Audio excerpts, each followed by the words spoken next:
Hey there, Knicks fans. It's playoff time, and that means we're gearing up with the freshest hats and swag from Fanatics. We're buying our merch like this hat I'm wearing right now with Fan Cash, since we bet with Fanatics Sportsbook, where you earn Fan Cash on your bets. Download the Fanatics Sportsbook app and start earning Fan Cash today. Gambling problem? Call 1-800-GAMBLER. Connecticut residents, call 888-789-7777. Massachusetts residents, call 800-327-5050. New York residents, call 877-8-HOPE-NY. Maryland residents, visit mdgamblinghelp.org.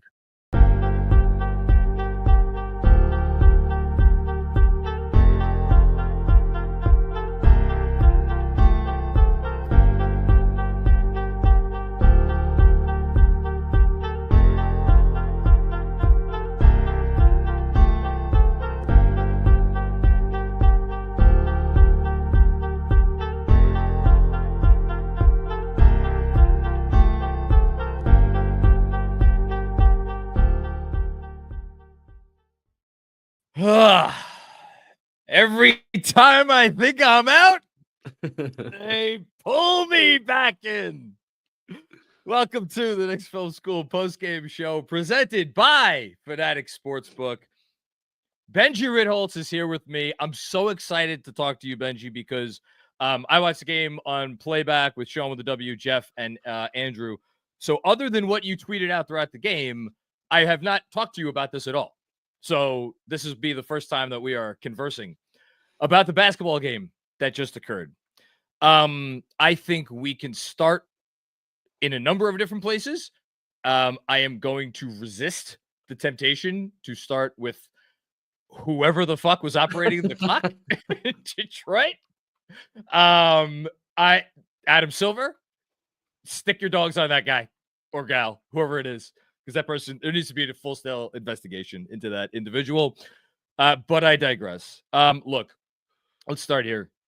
We'll talk about a lot of the individual performances. We will talk about some individual plays, including what I think is, at this point for me, comfortably the play of the season. And it came from not one of your premier defenders, and it came with a minute and a half left in the game. But I want to go big picture here to start. There was a sense throughout Knicks land, there was a sense throughout people who cover the league that this was I know it was only game 2, but this was as much a gut check game as this organization has had in, let's just say, since before this regime, this coach, this roster was here. And you knew what you were going in to face in terms of where you were playing, who you were playing. This young, hungry Pistons team that, you know, the old Ivan Drago line, I think, applies to them. They don't know it's a damn show. They think it's a damn fight.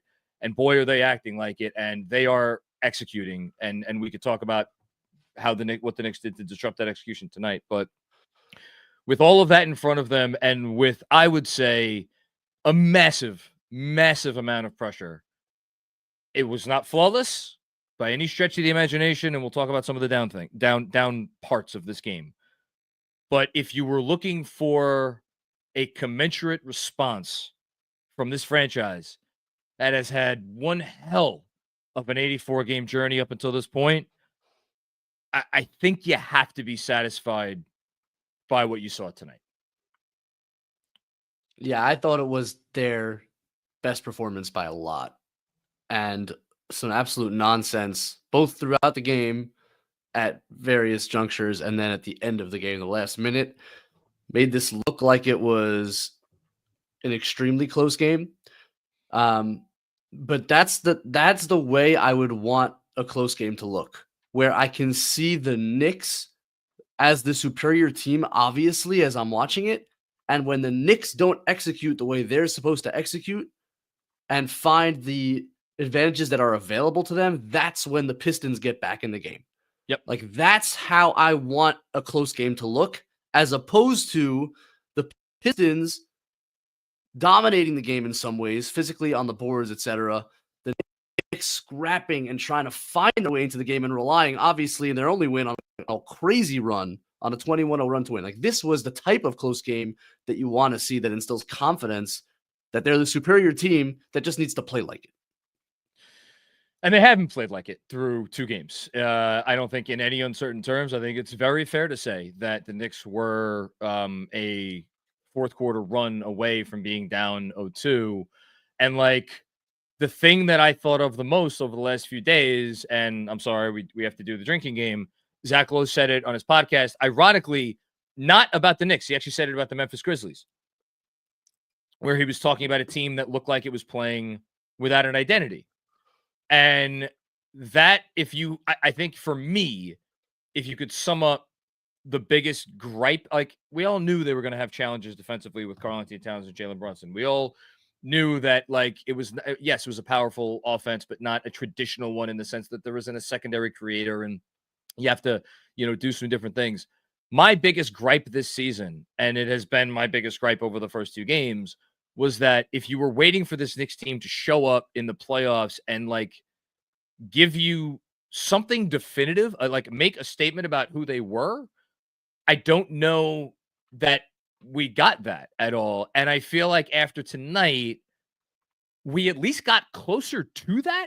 And I'm curious, if you agree with me, and 2, what do you think the Knicks showed us tonight as far as an identity on both sides of the ball? I mean, on the offensive end, they showed that they have 2 amazing offensive players. Like, and I don't know why it's taken them so long to just like assert that definitively. But I've been talking about it for days now. The idea that Tobias Harris on Karl-Anthony Towns should be some kind of disruptive matchup is actually, on its face, absurd. It's absurd. Like, the wing on cat thing had gotten so in their heads that they forgot the fact that Tobias Harris is a guy to be exploited, not to be afraid of. And it was like, in this game, hey man, throw him the ball, play off of him. He can pass, he can drive, he can draw a lot of fouls and get Harris in foul trouble. And when he got Harris in foul trouble, now they have to bring Duren onto him. And when they bring Duren onto him, now you can attack in your more traditional way that you want to attack. It was as simple to me as buying into the fact that this is a 2-headed monster of an offense. And until they buy into that, they're not an elite offense. When they buy into it, they can become an elite offense. And then, look, defensively, to me, the fact that 2 of the biggest defensive plays of the game came from your 2 worst defenders. And one is they tried not to, but OG eventually seeded a switch to Cade on Brunson, and Brunson held his own and got a stop. He had some help, a little lunge in by Hart at the last second, but that was a stop by JB on Cade when they needed. And that was the one was that the one with 3:41 left? No, I think that was a little bit later. I maybe be able to timestamp it for you, but I can tell you Cade spun to his left and missed a tough contested mid-range jumper. I don't know exactly when it was. It was late. It was late. It was the 12-footer with 3:41 left. It was a 5-point lead at that point for the Knicks. So yeah, that's the only midi that he missed. Yeah, huge stop there. And then look, Cat coming over after Cade got OG on a nasty move. And all season long, he has been lambasted for his rim protection. Not altogether unfairly, but I thought maybe exaggeratingly at times. And to come up with he just went vertical. Cade had nothing. Just kind of flung the ball looking for a foul. There was no foul. Massive stop. So those 2 guys holding up in key scenarios, obviously huge. Offensively, those 2 guys being who they're supposed to be together, also huge. The Brunson switch for me was the symbolism of that, and the fact that he held up when they have been more petrified of that switch. And I don't mean just on Cade, although you could say it's just on Cade, but just Brunson onto any large ball handler. I don't know that this defense is more petrified of anything. The fact that they allowed it and the fact that it worked out in their favor was symbolic. The Cat play, man, when OG fell down, I mean, we were all of us were like, oh my dear Lord. And for that play to end like that, and it should have been the nail in the coffin, because then Brunson comes down and he scores. But things happened in the final minute, which we could talk about those things. In any case, they did what they needed to do. You look at this Pistons game tonight, the Knicks won a game in which the team that they played shot 43% from downtown. And I don't know how you feel about the 3-pointers that went down. I thought there were frankly some circus shots, but there were also some of the threes that we've become accustomed to seeing the Knicks give up over the course of the season. I thought they would. Is it fair to say to you, A, that they withstood a pretty special shooting performance from Detroit, and B, at the very least, because what you always talk about with the NBA, you gotta try to take away something. You're not going to take away everything, but you got to try to take away something. I thought for the first time in this series, at the very least, they took away inside the arc for Detroit. I'm curious, again, do you agree? And two, do you think, how did they do it? Schroeder's isolation threes are like a shrug for me. I don't know when he became Stephen Curry, but it appears to be now, and you just kind of have to live with that. So and he made like 3 of them in the first half, I think. I want to say. Schroeder tonight for the game was 4 of 6 from deep. Yeah, but one was a wide open corner in the second half. I know that. Yeah. But in the first half, I thought he was just making like tough kind of ISO threes, and you live with those ones. Hardaway got hot. The issue I have with Hardaway getting hot was that the decision by OG on his first make, and Hardaway didn't make a shot in game 2. And so he's feeling poor about himself. And then you decide to help on, and I'm not joking about this and I'm almost positive, I haven't watched the game again yet, that it was an Osar Thompson isolation on Josh Hart at the end of a shot clock. Yeah. And OG comes over to help. Yeah. Off of Hardaway, who's the guy he's struggling, just keep him struggling. And they give up a wide open 3, and the rest, then he goes off, and then he misses some key ones late. As we're very familiar, with the Tim Hardaway streakiness experience. Yes, but there was some of that stupidity I thought in leaving guys. Then in the last minute, the idea that you're giving up threes at all when you're up 6 with 30 seconds left, like all you have to do is force them inside the arc, and they're giving up like pretty good looks. And by the way, they should probably just foul in that scenario if they can't avoid giving up threes, because it's better to foul than it is to give those up. So some of the stuff was frustrating. Some of the stuff was good shot making. I think it also was a bit of a get well game for the Pistons after a particularly poor shooting game in game 2. So that they owed Knicks a bit from that standpoint. The shooting was a little bit of both, but the defense generally I thought was more disciplined. I thought the trapping was better when it was there. I thought that OG individually was just better.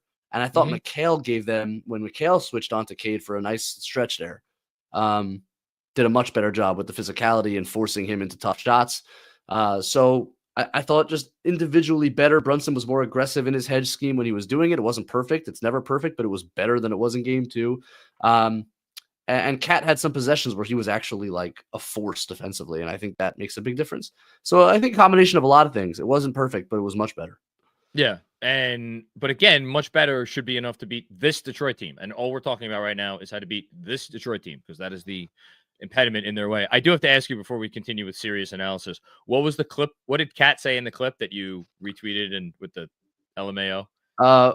Breen asked him what he thought of. He's like, I want to get to your game, but like, what happened there at the end? Like, he's like, nobody gave me like a memo on it or anything, but I just want to give props to the clock guy for trying to give his team a chance. The way he said it was hilarious. I was dying on my couch. He's like, I got to get myself one of those. Yeah, he handled it great. Yeah, he's a delightful guy, and he is, I think, I don't know about comfortably, he's the player of the game. If for no other reason than all of the conversation centered on what he didn't do and why he didn't do it and what he needed to do it better and do it differently and all of that. Bizarre endings I've seen on a free throw and on a clock malfunction. What did they tell you? What's this? I didn't get a notice about it, but I ain't gonna lie to you. Shout out to the table, man. Giving your team another chance like that is fire. I gotta give him a lot of respect for that. I ain't never seen that in 10 years. Listen, man, I can't go down this road. Shout great out job, to the that cat. table. Shout out to the table is epic.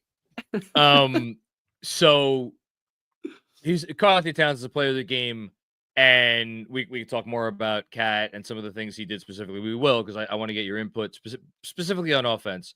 Because defense, I think we could agree that he had some very high points, and we also could agree he had some not so high points. But that's the Cat experience. That's Cat on defense. He's going to have the low points. I don't want to start with Cat in terms of the individual players.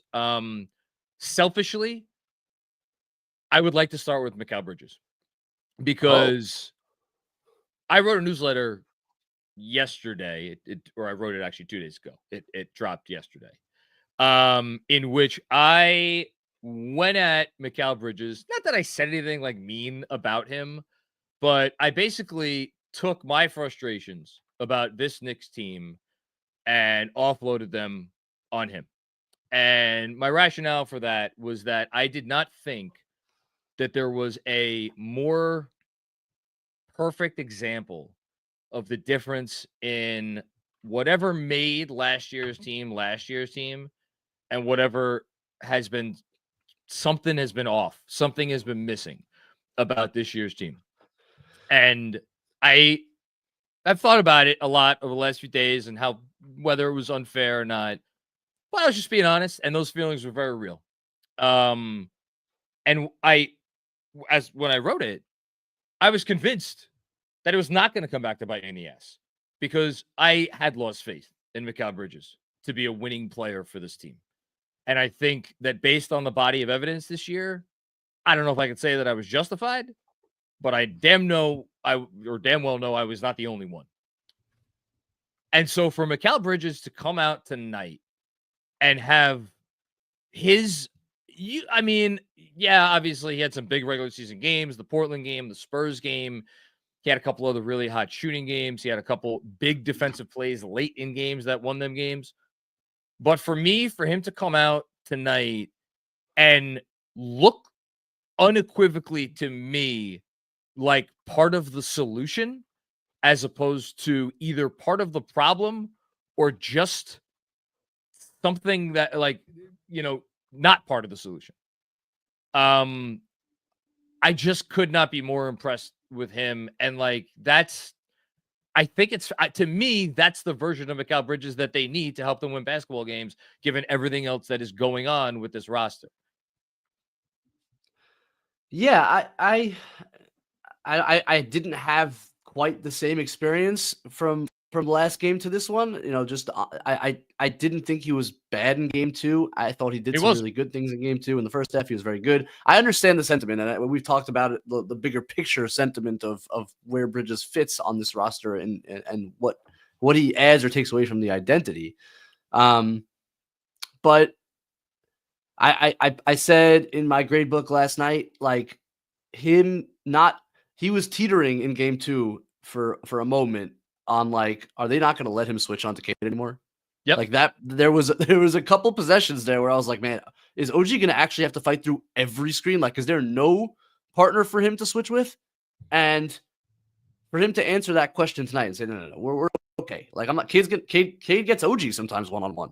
He's awesome, and he can put a shoulder into even OG and get some space and make a jumper.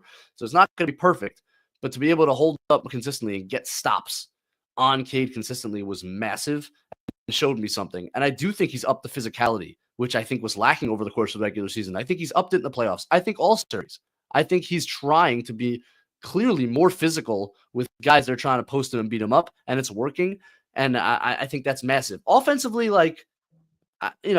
he had the advantage tonight because Duren guarded Cat in the third quarter, he got some drop possessions where he was able to attack in his more comfortable way, and that was clutch. But I loved his and one drive on Hardaway. That was a big one.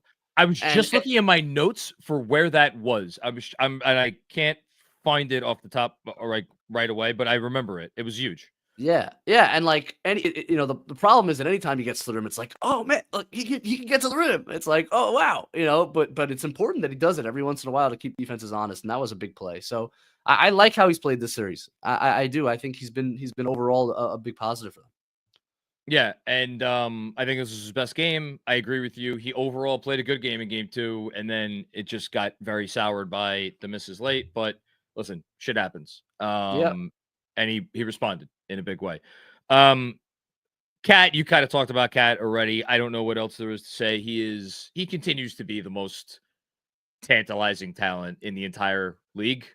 I don't even know who fits into his category when you look at like the wild fluctuations on both ends of the court and just how much he could completely destroy another team's game plan. If he's in the right, I don't know if it's state of mind. I don't know what it is, but Yeah, I mean, the one thing I want to say, just to add to what we've already said on him, is how important pace is to him. You tweeted about that. Because he's not the one necessarily pushing the pace, although his outlet passes sometimes can spring pace. But if every possession is him trying to fight for position against Harris, that's grueling and difficult, and it's not going to lead to the most efficient offense. I think they need to do it, but I don't think it's going to lead to the most efficient offense. When you can get out with pace, and all of a sudden he's trailing, and a couple times in the first half it was a cross match because you moved with pace, and now Duren is on Cat because he's going for the offensive rebound. He's the last one back. Cat's trailing the play. Now Cat can catch and chuck and let him go, which he did, or he can pump fake and drive, and all of a sudden, all that stuff, that the red fire alarm that he is when he catches on the trail is so important to his offense and therefore to the team's offense. And they just need to go. Like, they just need to go. It can't be Jalen crawling up every possession with guy in his shorts. Well, it has to be outlet. Josh Hart, take it up, advance pass, and then you got Cat trailing. And if Cat's trailing, you are in a great position to score. Every single time they can get that, they need to get it. I thought one of the potential solutions to fix some of the stuff that was going on in game 2 is maybe for Josh Hart to try to bring the ball up more. And it felt like in the third quarter when they got away from what had been working, aside from just getting away from the Cat Brunson pick and roll, it just things slowed down. And I agree with you. Like, this team just seems to play better with pace. Good transition time to talk about Josh Hart. Again, was he the best player on the floor tonight? No, but like, if that wasn't a quintessential Josh Hart game, I other than some like misses around the rim, I don't know what could be. I think Hart's been great. And again, it's about separating the issues he might cause contextually in the offense. Can we stay on that for a second, though? Yeah, of course. I didn't. I don't have the eye that you do. I didn't feel that watching tonight. No, I felt it. I mean, Cat is still contending with 2. Like, Cat made some shots tonight, and his biggest bucket, which was the over the left shoulder fade. Yes. It's a crazy shot. That was Carmelo Anthony, man. Like, that was nuts. But he starts posting Harris. Duren comes all the way across the lane. Hart's on the opposite wing, being ignored. Like, Cat wants to get to his jump hook, and he can't. And so he's got to fade over the left. Unbelievable shot. Is it the shot we want on a possession like that? No. And if there's a shooter in the game for Hart, does Cat get closer to the rim? Probably, right? Okay. So it's any possession like that. You feel it. You do feel it. I guess maybe the way I should put it is I thought Hart did as good a job as possible at making himself involved in ways that countered that strategy. No question about it. He's been great, and like his some of the offensive rebounds. I mean, the one to end the third quarter was massive, where he's just in. You leverage being ignored by sneaking into places where nobody expects you to be and getting these. He got a bunch of them. 4 offensive rebounds tonight. Beautiful. He's been a great switch partner, by the way. Every time that happens, like that's not something the Pistons are even looking to, because he's just been good in that scenario. Like, he's been no problem, no worries. We I think take his rebounding for granted. His defensive rebounding, when Cat's either out or blocking or looking to block a shot, and he comes from the weak side, and just as he jumps, he's giving Duren a bump. The guy's 6'5", and he's somehow coming out of the pack with that ball. Those are unbelievable plays. And tonight was, I thought, his best game of the series, but I really do think he's done all that stuff all series long. He deserves a lot of props for that. I agree, Benji. Shout out to everybody watching live. So everybody else can see this. Benji, unfortunately, you've got some internet issues that are making you a little choppy. So we're going to adjust the formula tonight a little bit and have you leave and come right back. Keep the same Same energy. Keep that train of thought. Josh Hart is awesome. Fuck spacing. We don't care about it. Leave your 5 out for the next series. Grow up, Claudio. Please. So please leave and come back so we can fix your internet issues potentially. And in the meantime, John and I are gonna talk a little bit about betting and sweating. So I'll wait until Benji leaves and then we'll come back. But shout out to everybody watching live in the chat. Can I shout someone out? Sure. Hold on. 1,482 people watching live, 2,000 people watching on X, which means we got 3,500 people watching live. John Macri. That's great. I'm shouting out my producers tonight. Kev's in the background and Andrew Claudio. Who handles shit more deftly than this production team? I mean, yes. Seriously. We do our best. We do our very best. The opposite of the Knicks late game last minute tonight, unfortunately. Anyway, by the way, let's see if this fixed. We're gonna see if we can get Benji back up here with we're not gonna. I was looking forward to doing betting and sweating. We were gonna, but Benji left and came back because you gave a shout out to both of us, and this is how we do a good job of stalling. Benji, say some words. I actually have a question for you, Benji, while I'm here. So, go ahead. Benji, you mentioned them not feel you felt the moments where Josh Hart's spacing caused some issues, specifically when Cat went full Hall of Famer Carmelo Anthony down the stretch, right? Can we talk about the moments in the beginning of the third quarter when the Knicks had a center guarding Karl-Anthony Towns and just chose not to spam pick and roll, what we've been asking for the entire first 7 minutes of the period? It's like, now's the time to run like complex double pin down floppies when like, we've been waiting for months for a center to guard Karl-Anthony Towns. We get that moment in a playoff game and they're like, let's see what complicated things we can find here. Let's dig into the archives and let's find some play that we haven't run since 2022. It was truly fantastic stuff. Yes, it was infuriating to watch live. Indeed. It was as poor as my internet. How's my internet now? Is it any better? No, but we love you, so we're gonna keep you up here. But I'll hang out over this. Okay. You've given us a lot already. I want to, before I let you go, the one guy we haven't really talked about explicitly. We talked about OG a little bit. I thought OG did the job on Cade, and his offense was necessary tonight. Jalen Brunson, weird-ish Jalen Brunson game. A lot of conversation about Jalen Brunson. I think the intention was very much there on offense. Defense, I thought he was their biggest defensive issue throughout the majority of the game. I just want to know what you thought about Jalen's performance overall tonight. I like the intent and the approach a lot better. Yeah. He didn't shoot well. And that, I think a couple of those threes were pretty good shots. He hasn't made a bunch of pull-up threes in this series yet. I think 1 of 7, we should say. Like, he's going to have a game because I think he's getting some looks. There was one where they finally went to a little DHO with him and Cat in the third quarter. He comes off. He gets as good a look, one dribble off a handoff look that we've seen all year. He just bricks it. Yeah. I think he's going to have a game here at some point where he makes 5 threes, which will be nice. So I think some of it was just lack of shot making, missed some middies I think he normally makes.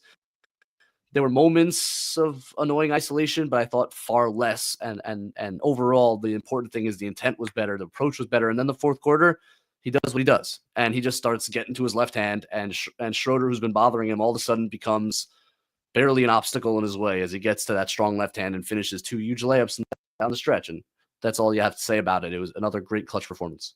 So Benji, I was saying this on the playback that I didn't mind there were some defensive issues for sure, but it's really just the 3-point shot making. It was 8 of 13 from 2-point range. Oh, there you go. Okay. Including his final 5, the last 3 coming in clutch time. Shout out to Clutch Player of the Year, Jalen Brunson. Last thing. Yeah. Again, selfishly.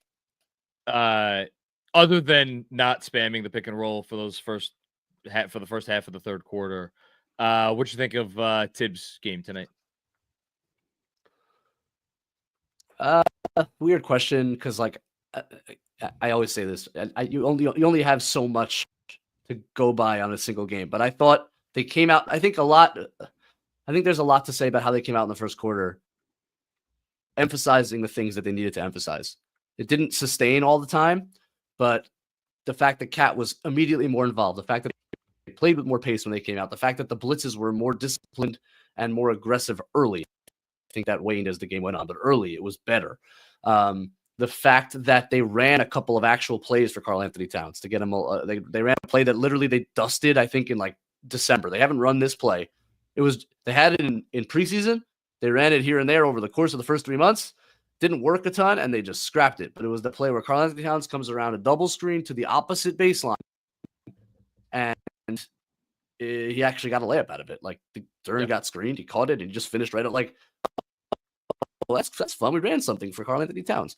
So I thought it was good. I thought, and Brunson switching on to Thompson for I think a lot of maybe all the second half. I mean, I know he ended up on shooters a couple of times, but that was an adjustment DJ and I talked about last night that I think worked when they went to it. So there was a lot of good adjustments. The play calling in the third quarter drove me insane. The handling of the last minute was borderline malpractice. But overall, I think a good job of adjusting game to game, which is really what you got to ask for.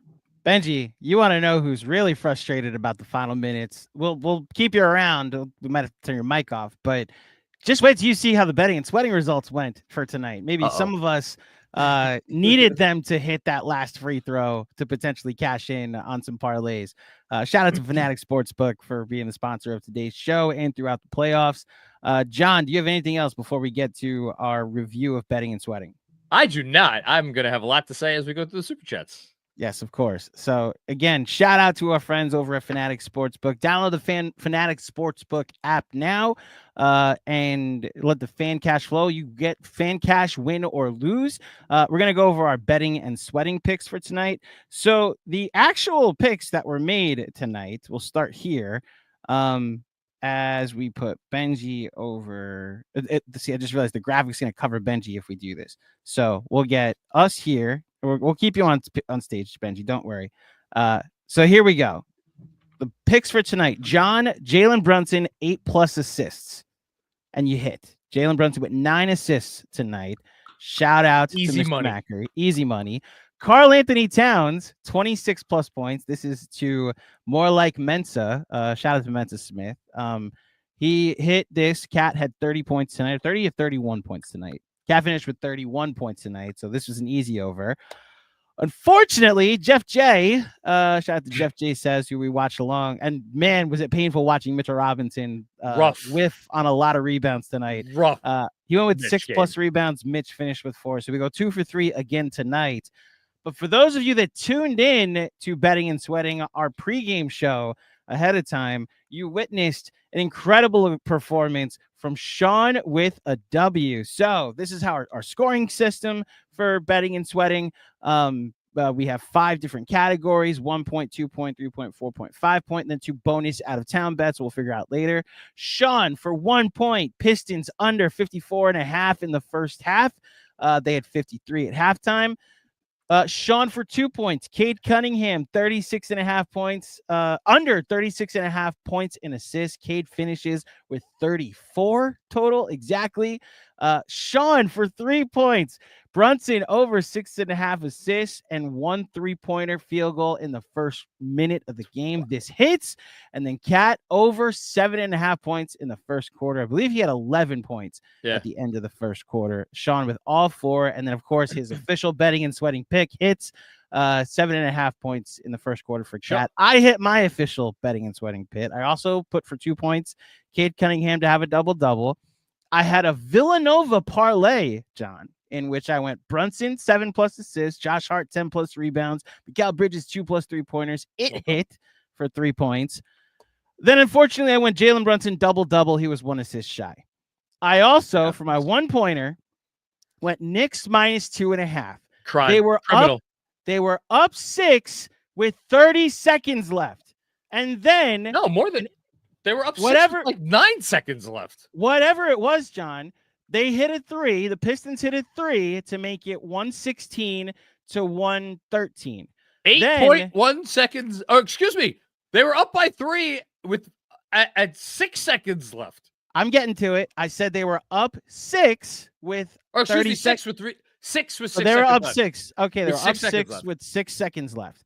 Okay, so And you I'm didn't cover. feeling good. I'm feeling good. Up 6 with 6 seconds left. The Pistons hit a 3. Jalen Brunson gets fouled, makes 1 of 2. 117, 113. Then we go back down the other way. It's a jump ball. Tim Hardaway Jr. gets the catch, and he hits a 3 to make it 117, 116. Then Jalen Brunson decides I'll make the first, miss the second, and that's how I don't cover -2.5. An Well, infuriating bad You beat. forgot. Did you mention the Tobias Harris 3 there? Oh, the Tobias Harris is what I'm forgetting. Not 1.1, the ATO, not the ATO. Yeah. Regardless, that's a bad beat. That's a it's bad an beat. extremely bad beat, and I'm only a little bit upset that they Can didn't I- just hit that last free throw. But shout out to the fine folks over at Fanatic Sportsbook. This is our betting and sweating picks for tonight. Can I shout out my hat that Fan Oh, yeah. got me? So we'll get to that in a second. We'll get to that in a Okay. second. We will. Any final thoughts from Benji before we get out of here? Benji, Benji, less was- stuff. I was noting that hat. That hat is something. That is a hat. That is My a Hat hat? and a half. Yeah. I scoured all of the hats in Fanatics because the store that they have there that you could use your fan cash to buy stuff with. It was a lot of tempting options. This was easily the most me. Like I don't like traditional sports gear, so this was right up my alley. So while we're here, by the way, Benji, you can actually stay on for this. So let's go to our first super chat from Fanatics Sportsbook. They're Cool. super chatting $100 in fan cash, and their question is: here's $100 in fan cash. What are you going to do with it? Are we ready to buy a cat jersey yet, or Fan sticking with cash. Captain Clutch? So this hat is available in the Fanatic store. John's hat is available in the Fanatic store. You could potentially buy a new jersey. They're about $80 in the Fanatic store. You could then put the remaining 20 on Knicks money line on Monday. These are the lines. On Sunday, Knicks money line is currently -105 for Game 4. No, Pistons no, are minus 1.5. Knicks are plus 1.5. I said -105, John, Oh, excuse me. Sorry, that's my bad. on Knicks money line. Thank you. My so bad. Yeah, if you wanted to go that direction, you could. So what would you do at $100 Fanatics fan cash? When I say I really like cat, I mean it. I think I might get a cat jersey.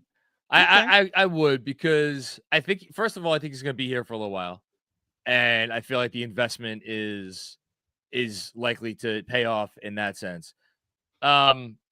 Unless I could get a jersey that has, like, it's Josh Hart's jersey, except instead of Hart on the back, it says "fuck you" to all the people that hate Josh Hart. Unless they have that at Fanatics, I'll get the cat jersey. How about that? I'm sure they loved that at Fanatics Sportsbook. Yes, the "fuck you" jersey from Josh Hart. Indeed. Listen, The get that on special there, Fanatics- guys. Special Fanatics edition. Yes. Benji, do you have anything maybe a little more family friendly that they might sell in the Fanatics store? You know what? Yes. As a matter of fact, Thank you. so family. This is so the opposite end of the family friendly spectrum.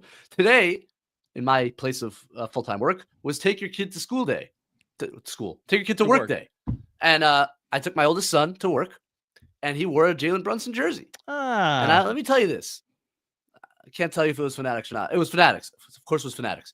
And he's walking to work with me, and the amount of shout-outs that he got just walking to work in the city. Brunson! Like, people love Jalen Brunson, man. The people love Jalen Brunson in New York. So I'm going with the Captain Clutch jersey. Hell yeah. Shout out to our friends over at Fanatic Sportsbook. They will be with us all playoffs long. Tune in for our betting and sweating show about an hour or so before tip-off. Make sure it goes live on YouTube and on Twitter. We will make sure we give the notice, but by all means, turn your notifications on the Knicks Film School YouTube channel. That is it for me. I will bid you guys adieu. Benji, it's good to see you. And hell yeah, Knicks in 5 is still alive, baby. Thank you, Andrew. Benji, I'm gonna let you and your internet go to sleep for tonight. Final thoughts before I let you get out of here. Shout out to the table. Shout out to my internet. John, enjoy the rest of the show, buddy. Good to be with you. You're the man. Thanks. All right. Let's be happy about this one tonight. You know, I understand that, you know, none of the Knicks did tonight are going to really if you're down on this team, and I've been down on them in the last few days, I understand that nothing they did tonight is gonna completely turn anybody's opinions around. I understand that. But I personally had real questions about the team that was going to show up tonight. And the fact that they came out and they showed up in a big way and they got hit in the mouth a few times and they responded each time in a way that you would hope that a team that fancies itself a title contender, I think that means something. I don't know what's going to happen on Sunday. I don't know what's going to happen in the rest of the series. And God knows I don't know what's going to happen beyond this series if they're lucky enough to get that far. I do know, though, that what they did tonight was more than enough for me to say, like, all right, guys, let's see what else we could do. Let's see where this thing goes. And I think they deserve at least that much from the fan base after what was not an easy win. So there we go. Okay. That's it for me. Let's get to the Super Chats. We start off with Guy Huber then. Guy Huber then, one of many people who was none too pleased the other night, and I don't blame anybody for being none too pleased after game 2. It was a rough experience. But hopefully we got a little bit of a different tune here. Met physicality with physicality. Pistons are fake tough guys. Paper Tigers, we are also allowed to be physical. Great win. Yeah, certainly I thought they met the physicality. They had the rebounding advantage for much of the game. The frustrating part is, like, they barely lost the rebounding battle, and they barely lost the rebounding battle. I thought, and I'm certainly not pinning the rebounding on one guy, but I thought, like, when Mitch was in the game, they had opportunities on the boards that were, like, right there, and, like, he just needs to be a little bit better. Still, though, 43-40 on the rebounding overall. And I thought if you watch that game, you thought, like, okay, these are both two tough physical teams. One team was not more physical or more tough than the other team. I think that's what you wanted. And then, like, you know, the Knicks, I do think there was a line to toe between showing that you could deal with this level of physicality and play with this level of physicality, but also not getting baited into making it about that and not deviating from your game plan to make it about that. And I think that has been a challenge for this Knicks team. I think that has been a challenge for Jalen Brunson.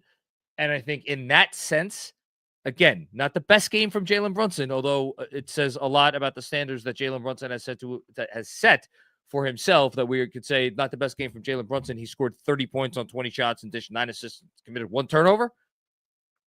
That's not the best game from Jalen Brunson. And 7 rebounds, by the way. High standards. But I thought his towing that line was the best thing he did tonight. Thanks, Huber. Haitian Ferg, what's going on, Haitian? Adjustments, anyone? Grit, anyone? Coaching clinic, anyone? Stop playing with my Knicks. This is the team we signed up for.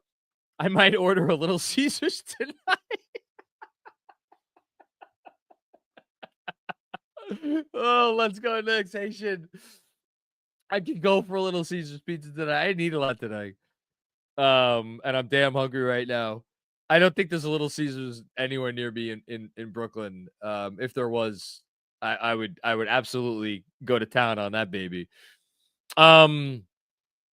Look, I'm gonna key. I agree with everything you said. I thought Benji spoke about the necessary adjustments. I thought Tibbs coached a good game for the most part. Like the things specifically that people were complaining about, I thought to the extent that he could from the sideline. I thought they responded well. The part that I want to focus on for a second is like, this is the team that we signed up for. It's funny, something we haven't mentioned, and I'm sure maybe on the interwebs people are pointing this out because maybe it's happened before. Is this the first time in NBA history, or Knicks history at least, that you've had maybe Knicks history? I don't know, probably not NBA history, maybe Knicks history. 2 teammates with 30 or more points and 2 more teammates with 20 or more points. I certainly don't ever remember that happening before. So I think if you are talking about the team that we signed up for, what does that mean? Well, I think it means OG Anunoby, Mikal Bridges, and Josh Hart doing their thing on defense, while Jalen Brunson and Karl-Anthony Towns do enough on defense. Did we get that? I think we got that. You know, is this the Boston Celtics offense? Is this the Cleveland Cavaliers offense? No. But I think we got that. And honestly, like, again, Pistons tonight, 116 points. It's a lot of points. There was some chicanery there at the end, which gave them a couple extra buckets here. But with the way they shot from 3, like, the defense is good enough tonight. And then on the other side of the ball, it was, you are a team that is built on some supremely impressive individual talent.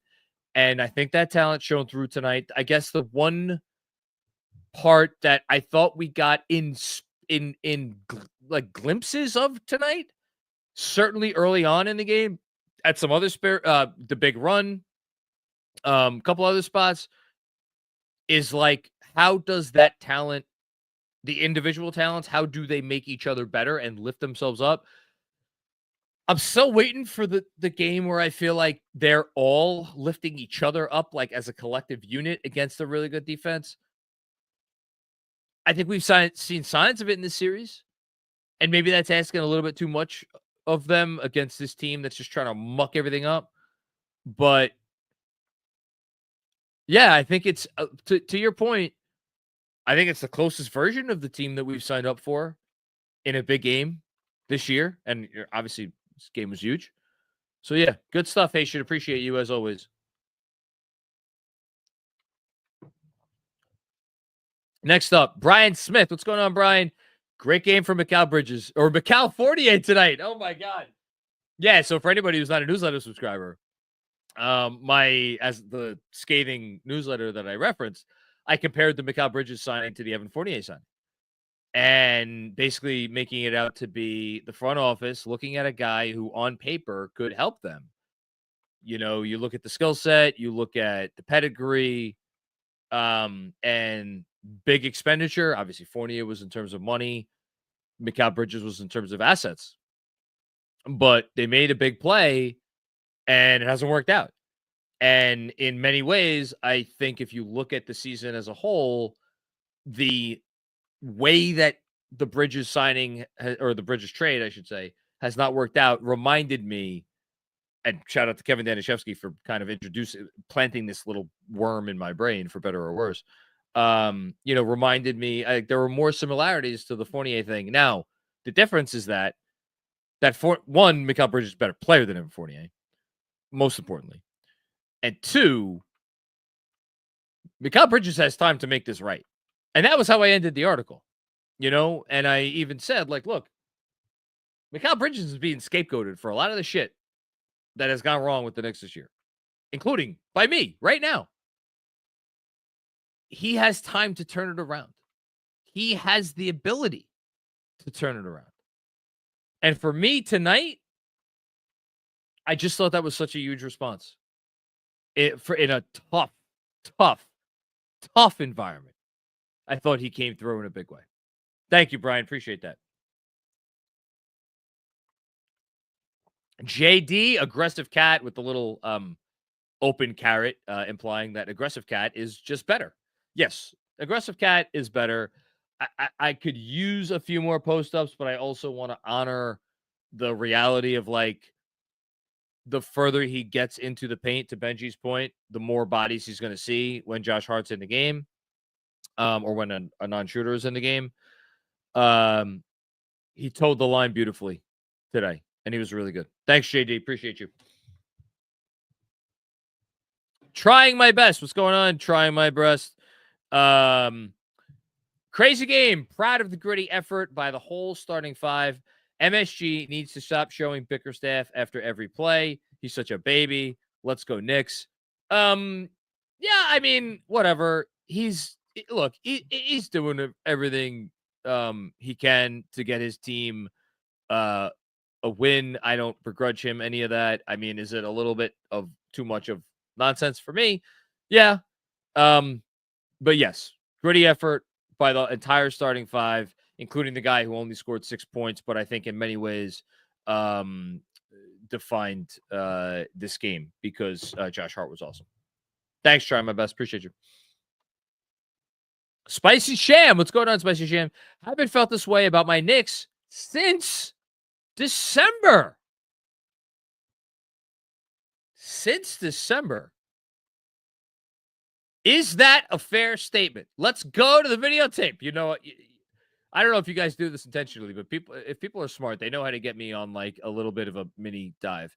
Have I felt this way? No, there we go. Okay, since December. The only pushback I'm going to give you is end of January. The 5-game winning streak.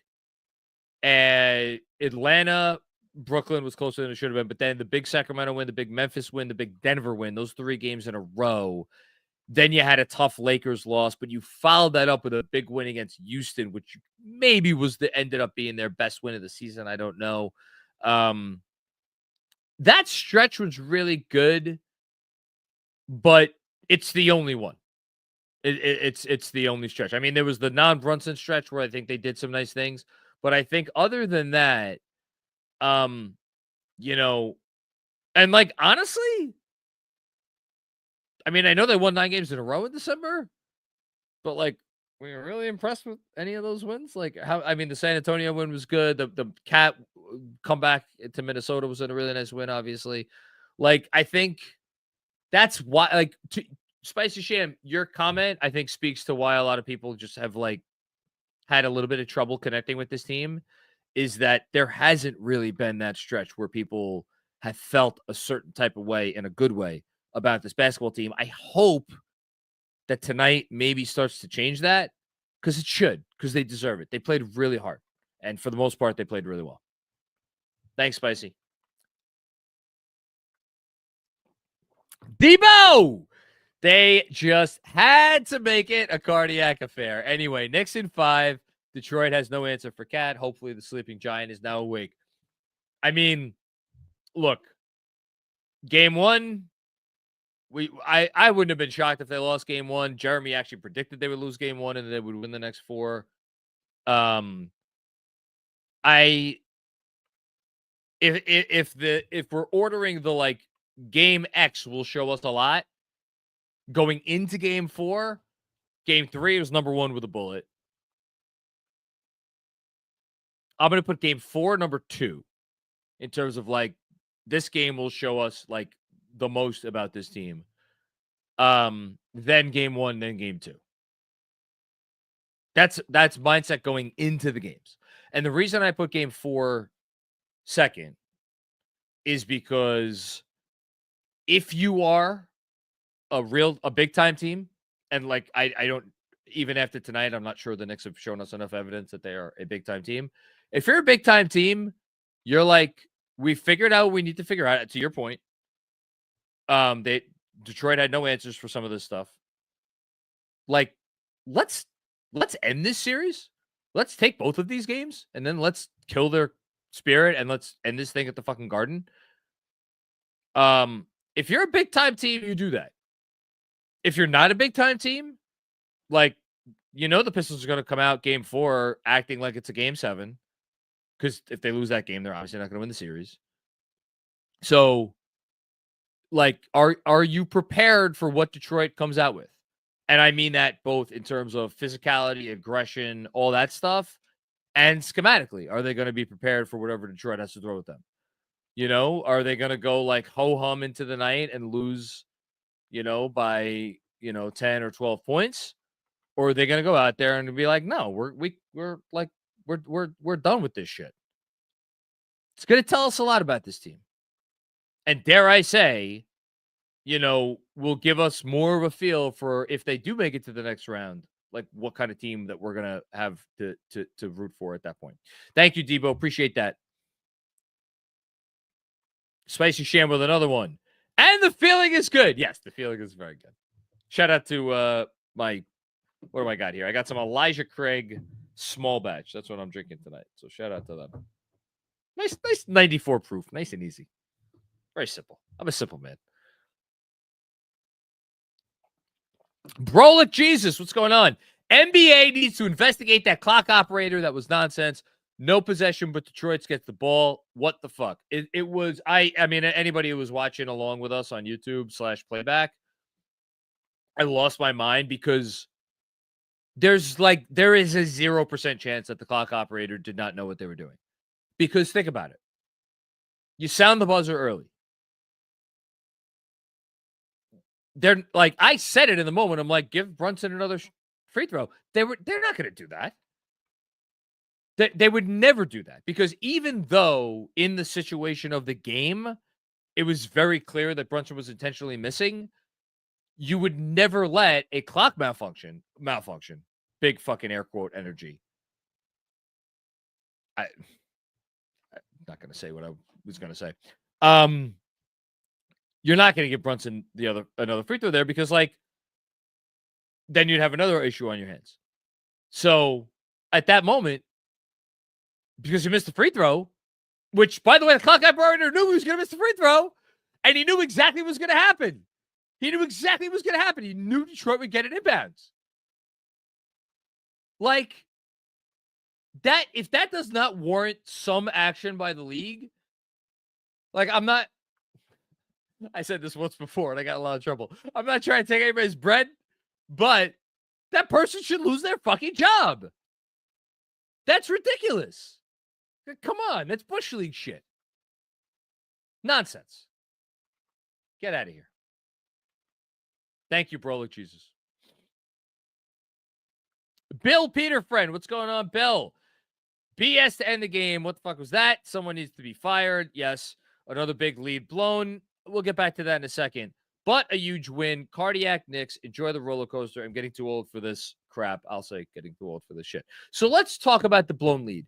So they had they've had two insanely impressive stretches of this series. And look, by the way, if you are JB Bickerstaff, you're sitting in the locker room, or, you sat in the locker room. I don't know if you're still sitting there. You're probably not sitting there now, saying, look, guys, they went on a 21-0 run, and they went on a 21-3 run. Without those runs, we are in a situation where we could sweep the Knicks at home. Now, I think Game 3 had a bit of a different feel from Game 1. I think they played better in Game 3 overall, but there's a comparison to be made between the two games, because the Detroit Pistons shot the lights out from the ball.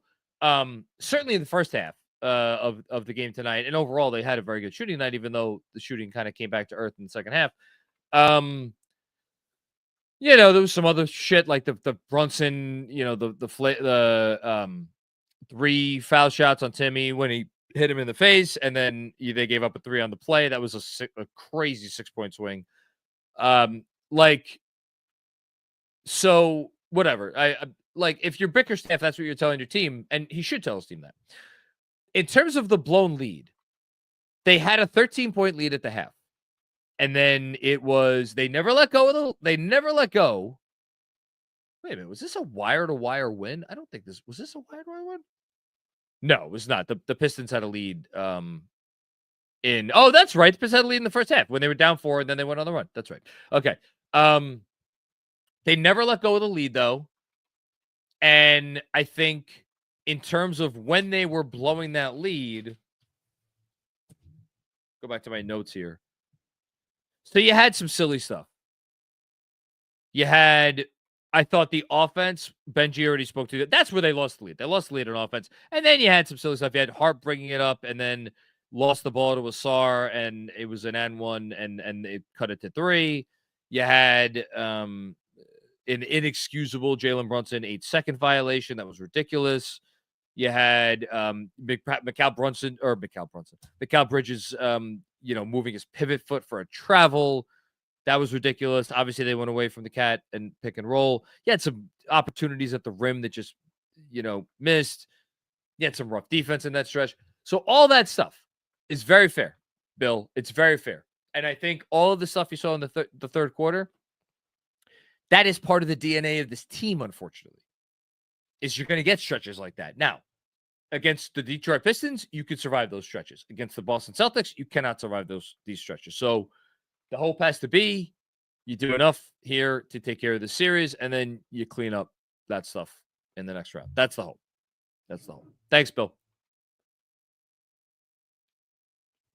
Hushu. Great team win. Sorry, I added one too many greats. Props to everyone who stepped up. Big props to Brunson, adapted and changed. Cat was a monster. Wingstop was great. Josh Hart is back. Yeah. I don't know that Josh Hart is back. I don't think Josh Hart ever left. As far as Brunson adjusting or adapting and changing, I think it was a bit of a struggle for him tonight. Again, that sounds insane. Talking about a guy who had 30 points on 20 shots and 9 assists to 1 turnover. Sounds crazy. I thought this was a bit of a struggle. And it's funny because, like, if he shoots well from 3, we're talking about 36 points on 20 shots. I thought JB did what he needed to do, even though I did feel like at times tonight he was not searching, but like, I guess I'll leave it at, like, I think it was a tough adjustment for him. I think this is a tougher way for him to play. And that's, to be clear, that's the last challenge is for him to overcome, where just creating for others a little bit more than you create for yourself. But he did a brilliant job of it tonight. In terms of the creating for others, when those opportunities were there, considering the challenges he faced, I think he did a brilliant job. Thanks, Hush. Dom the Dentist, take that 8 Mile Road. Back to Detroit, piss ants. I love that. I went through Detroit. I drove cross country before I started law school. I think we spent a night in Detroit. Either that or we just drove through it. I forget. And I did take a picture at 8 Mile Road. I mean, credit to that city with the way the auto industry has gone. That city has no ostensible reason for existing. And the fact that they have fought back and they're like still a hashtag meaningful American city. And, that's, and I've been there since that. I mean, when I first went there, it was 20 years ago. I've been back. They got stuff going on. So credit to them. I mean, they've been through more than any other American city in my lifetime, certainly. So yeah, credit to them, but you're not going to win this fucking series. Sorry. Thanks, Tom. Kevin Danishevsky. Love getting Cat involved down the stretch. Bridges answered, and honestly, he's had 2 good games and 1 bad. Hart everywhere. Crooked clock guy. Like, the funny thing is you're saying 2 bad one bad Bridges game, 2 bad ones. Like, or 2 good ones. You could argue that all the Bridges games were good. Like, again, I killed him for it in the newsletter. I thought his game 2 was not a bad game. It ended badly. And game 1, he was quiet, but quiet is different than bad. Now, for Bridges, quiet has kind of come to define him, which is why it has a bit of a different feel than maybe some other players. Putting that aside, getting Cat involved down the stretch, absolutely. In terms of the shot attempts tonight, where are we? Brunson, 20 shot attempts. Towns, 18 shot attempts. OG, 17 shot attempts. Bridges, 13 shot attempts. That feels a little bit more where we need to be. Thanks, Kev. Perfect 7 for 7 from the line for Cat, by the way. Alex! Solid game by Evan Fournier. Oh, I know Alex is not going to let me forget that one anytime soon. Look, Alex, you've been a big supporter of Mikal Bridges throughout the entire season. You have been a champion of his. And look, man, big part of writing that was my hope deep down inside. My lizard brain was, man, how nice would it be if this guy came back and shoved this right down my throat? And tonight he did, and there's no one happier about it than me. Let me tell you. Thanks, Alex. Dan Hidalgo, what's going on, Dan? Hate to be a prisoner of the moment, but my God, it felt like whoever won that one was going to go on to win the series. Also, what the F was that extra possession? Winner of this game winning the series.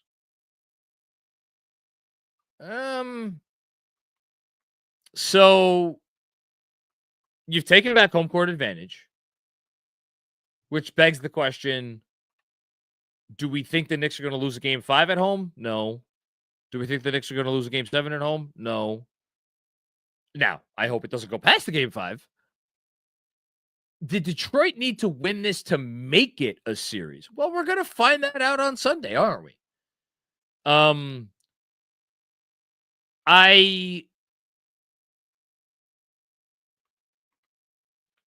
Did the winner of this? You know what? That's not an unfair statement. I don't know that I disagree. Did they win the series tonight? I don't know. I guess I'm not as strongly on like, you know, the Knicks have now figured Detroit out. Like I think, like Cade tonight. How was Cade tonight? Cade was 10 to 25 from the field, scored 24 points, had 11 assists, another big turnover game, 6 turnovers for Cade. But I think you're going to get that every game. You're not getting much more from Hardaway. I thought Thorin was exceptional. Asar Thompson, I'm not sure he could play in this series, which is, again, a win for the Knicks, provided they keep scoring. Tobias had a rough game, but you're going to, like, look, if you look at your Harrises and your Hardaways and your Schroeders, you kind of group them all together, although Schroeder maybe is a little bit of a different class because he's just, that guy has ice water in his veins, 18 points on 9 shots. You know, maybe a little bit too much Ron Holland tonight. Do you get Isaiah Stewart back in the series? That's a potential thing here. Beasley's the one thing. He didn't shoot well tonight, 2 of 10, you know, but then again, Hardaway 7 to 12. I don't know. I'm not writing the Pistons off just yet. I'm not sitting here tonight feeling like we won the series.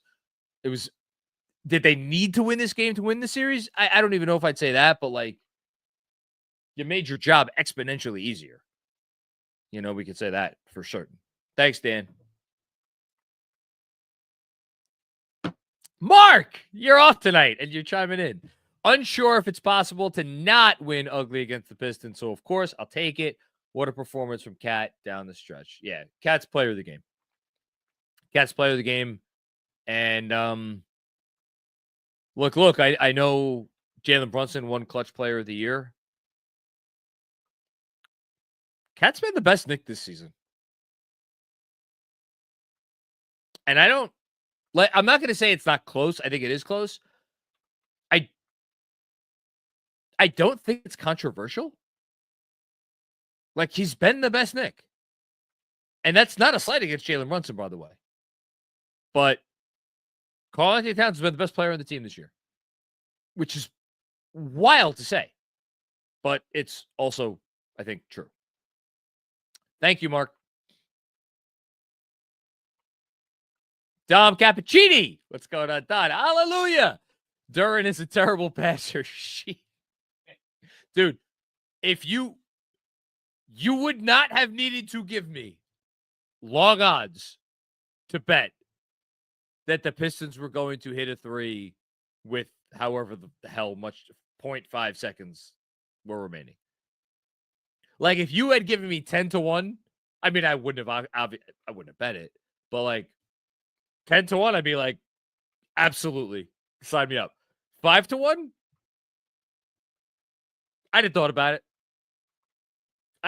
it. Anyway, thank God. Thank you, Dom. Justin, what's going on, Justin? That's why we got OG, Bridges, and Cat. They punch back hard. Captain Clutch again. Let's get another one on Sunday. Let's go Knicks. OG did his job tonight. Mikal Bridges did his job tonight. Karl-Anthony Towns did his job tonight.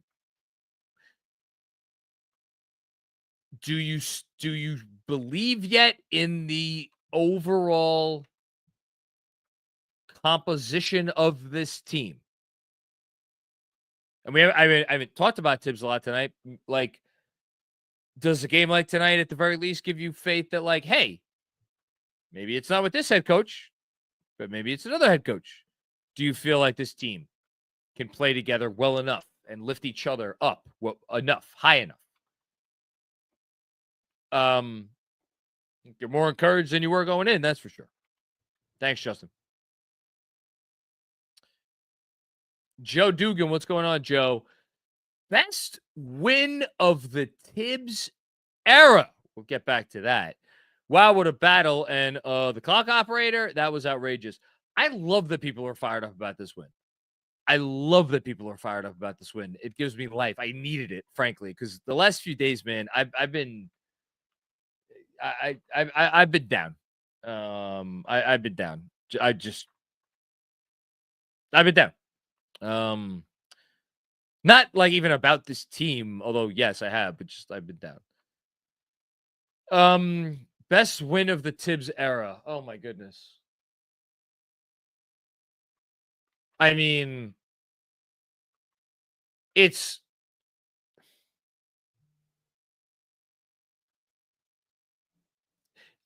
are you like factoring in like Tibbs' adjustments and how big a role they played? Like I probably have.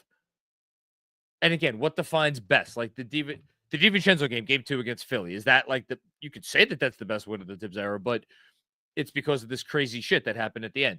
Like people have different definitions. Like if you're someone who's like, my team was down, everyone was questioning my team's heart. Not our X's and O's. They were questioning our heart.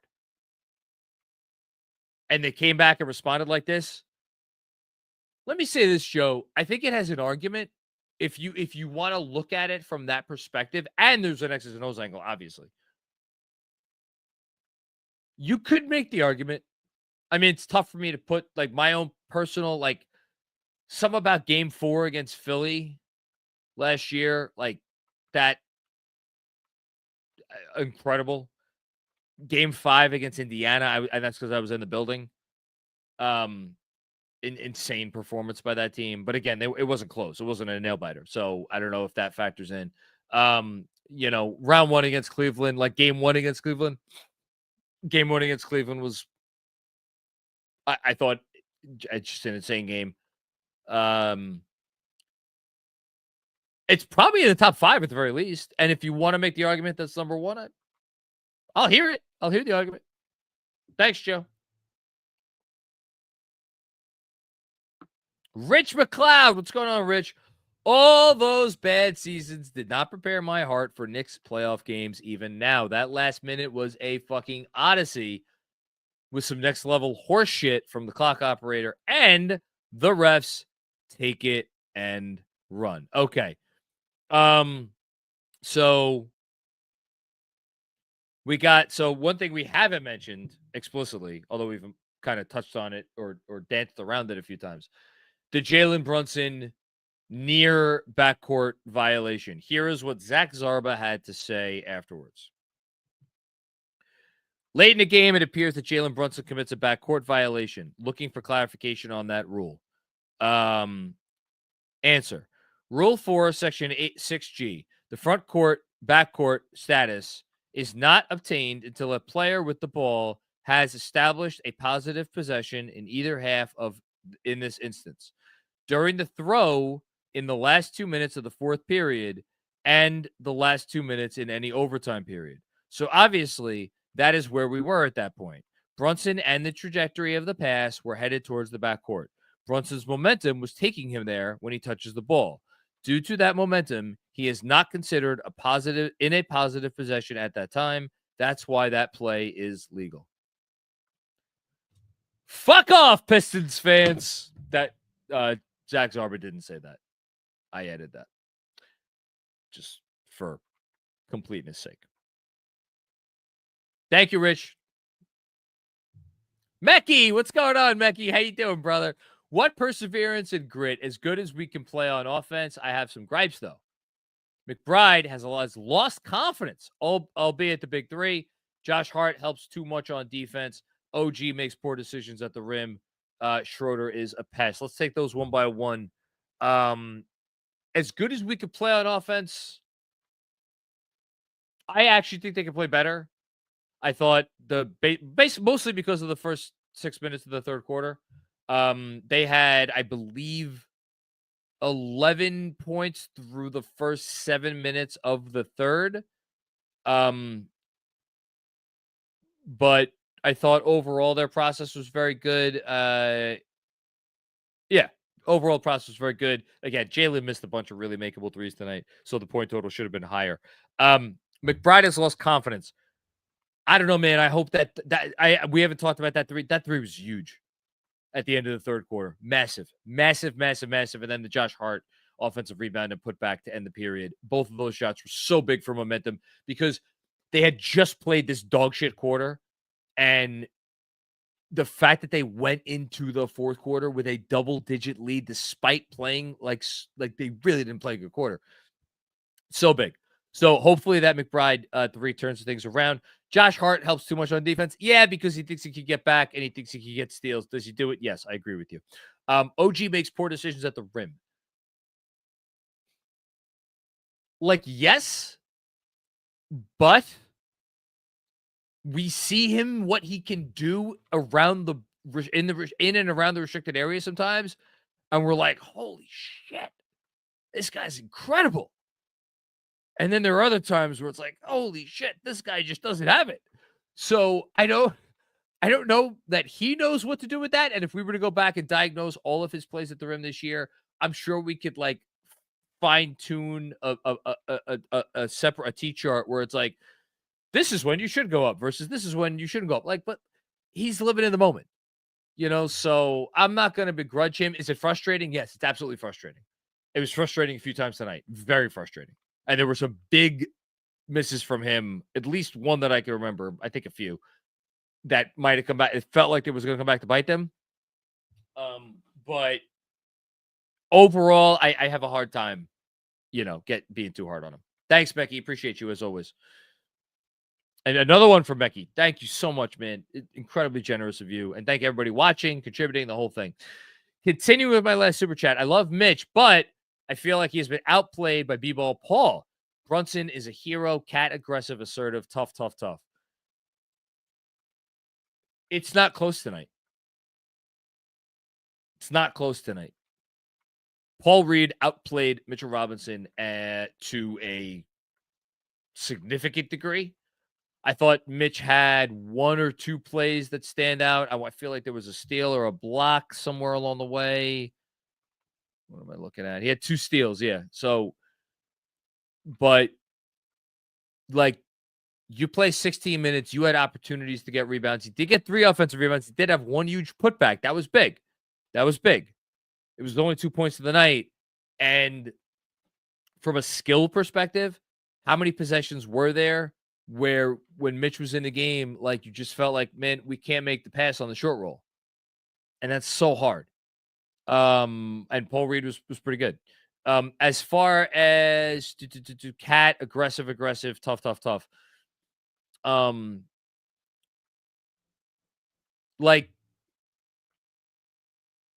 Look, Cat's not perfect. Former number 1 pick with his skill set.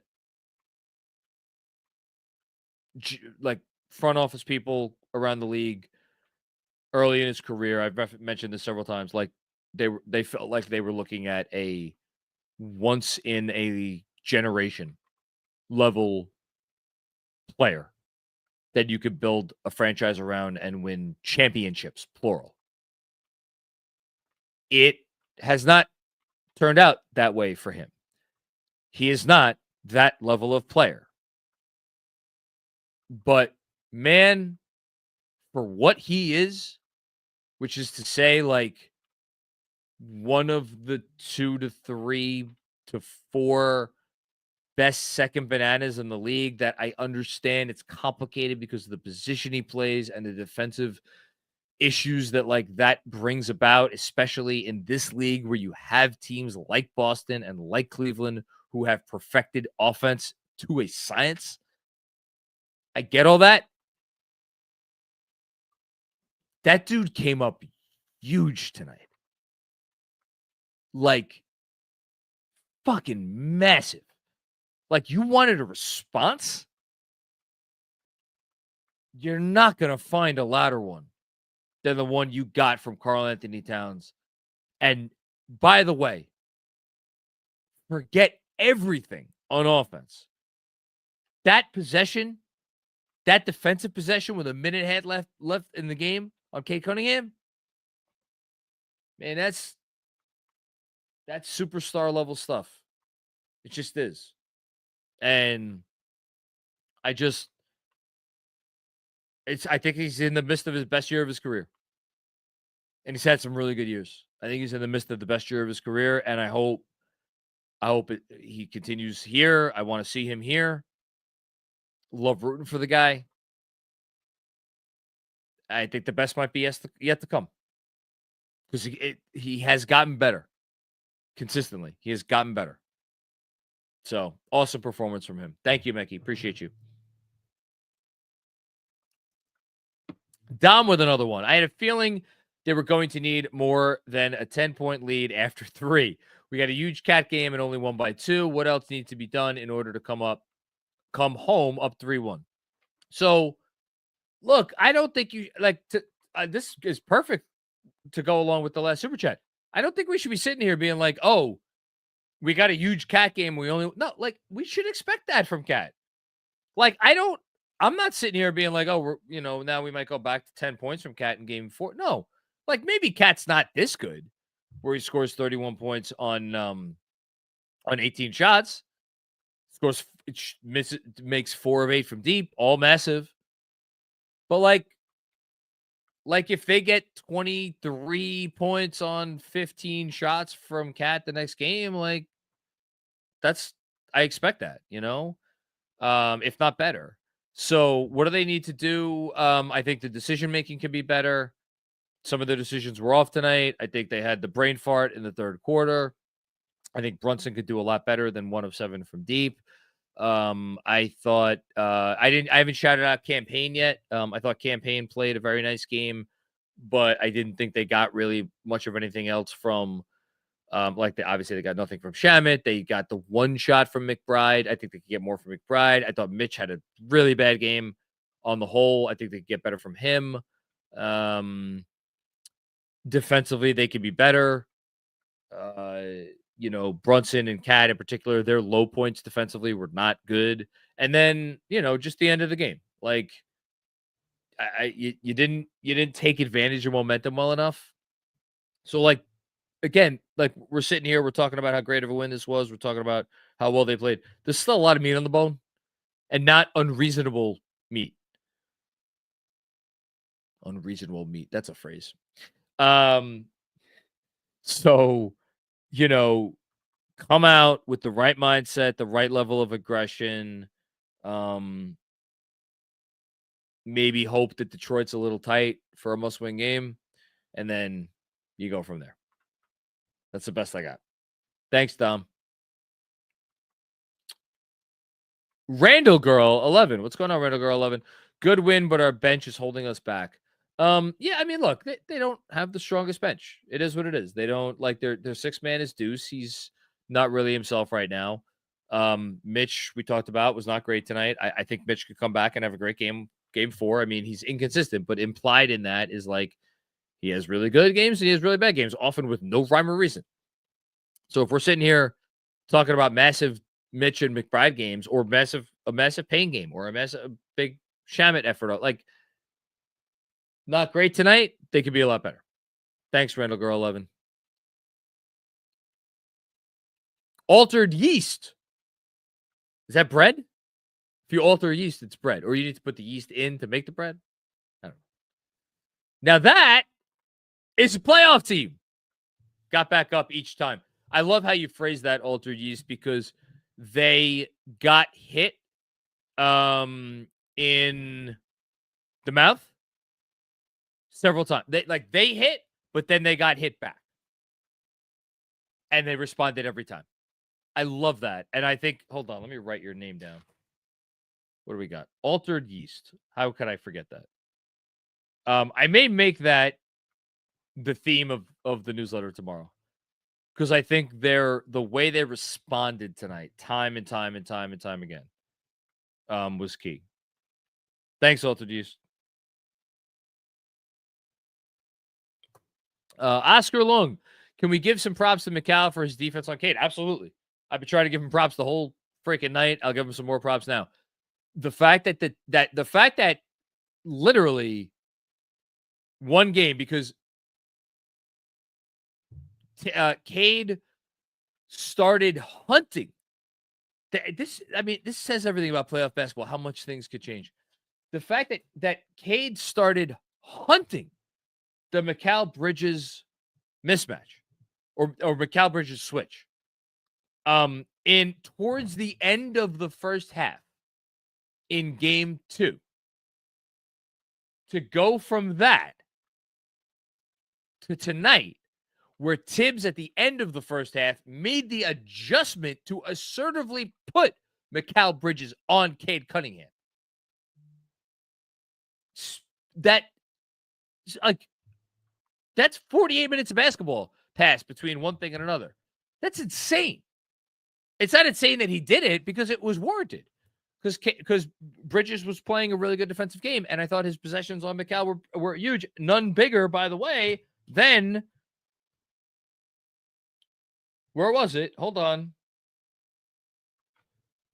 Forcing the travel on Cade with 7 minutes and about 7 minutes and 45 seconds remaining in the fourth quarter. And then he followed that, and there was a shortly thereafter, hit a massive three to put them up 102-91, which is when they should have ran away with the damn game. But they didn't, of course. Exceptional stuff. Thank you, Oscar. Adam Bendit. Seemed like Hart and Robinson shared the court for a couple of stints. Surprised Tibbs doesn't juggle the lineup so that doesn't happen. It's tough. It's tough because right now, look, reasonable minds could disagree. I feel like Josh Hart, he played 41 minutes tonight. I got to tell you, Adam, I can't sit here and be like, Josh Hart should have played less. I mean, that got to, look, that's my opinion. You go find very smart people out there who have a different opinion. My opinion, if you're sitting here asking me, I thought Josh Hart needed to play basically as much as he played. So then it's about, all right, well, when are you playing Mitch? You're going to have to overlap the minutes somewhat. I do think, and I'm not 100% sure. I'll check it right now. Hold on. So in the first quarter, and it's the second game in a row this happened, and it was annoying in the moment. So Hart was in. Brunson. Okay. Wait a minute. What am I missing here? Bad pass. No. Brunson. Hold on. Brunson. Where did he exit? Okay. 1:52 left in the first quarter. Cameron Payne enters the game for Jalen Brunson. Mitchell Robinson is in the game at that point. And then Josh Hart was in the game for the next minute. Literally a minute. So Brunson goes out with 1:52 remaining in the first quarter. Cat checks in for Hart with 51.1 seconds left. So literally a minute and 1 second. So 61 seconds. That's the only time where, because you can't have Hart and Mitch out there together with no Brunson and no Cat. You just can't do it. In that time, Schroeder hit a three, which was very annoying because Cade Cunningham got an offensive rebound that should have been Mitch's. And he got the offensive rebound, led to a shorter three. That was so annoying. And then OG makes 2 free throws down the other end. It was only a minute. That's the only real smoke that I have here. Because, again, there's going to have to be some overlap. But I hear you. I feel you. Totally understandable. And, yeah, that's it. Thank you, Adam. Hush Zoo, what's going on, Hush? Clear inside job by the buzzer thing. Yeah. 100%. It's ridiculous. It's the most absurd thing I've ever seen in an NBA game. Absurd.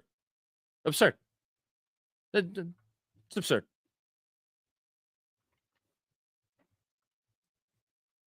Hannibal Miles, what's going on, Hannibal?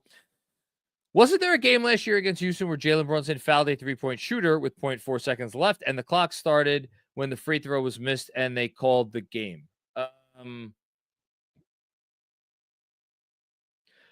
The play that I think you're referring to was the Aaron Holiday play. Yeah, thank you, Kevin, which was ridiculous because it wasn't a foul. That was a Goebel game. That was not Zach Zarba. But that was ridiculous for a different reason. But yeah, they got screwed then too. They've gotten screwed a few times. Thanks, Hannibal. Appreciate the contribution, man. Thank you very much. Jax Master 119. I didn't always love how we played, but I'm glad we got the W. Let's go Knicks. Thanks for a great year of content so far, KFS. Well, thank you for pulling along with us. And I just want to say something generally. Like,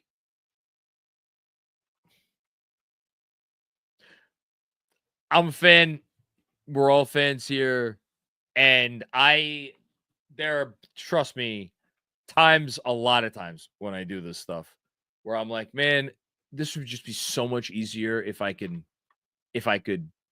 divorce my emotions from what it is that I do here.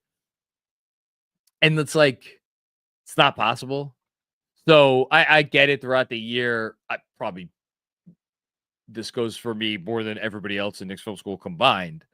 But like, I get it. There are people who get annoyed with like whether it's a take that I have or something that I say.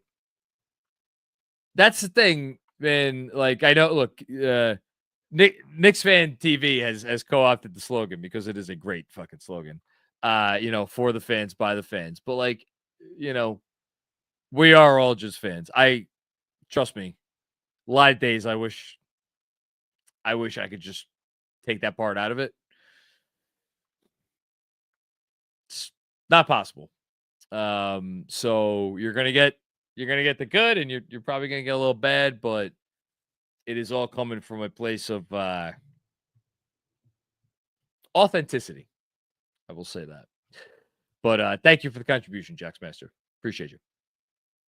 Bernard Richardson, what's going on, Bernard? I think that's a new picture for you. Very nice. Do we still celebrate wins, or am I old now? Yeah, we do. We do celebrate wins here. Absolutely. Thank you, Bernard. Good to see you, man. Greg Film Stuff, what's going on, Greg? Thank you for the incredible generosity. Thank you, everybody, for the generosity tonight.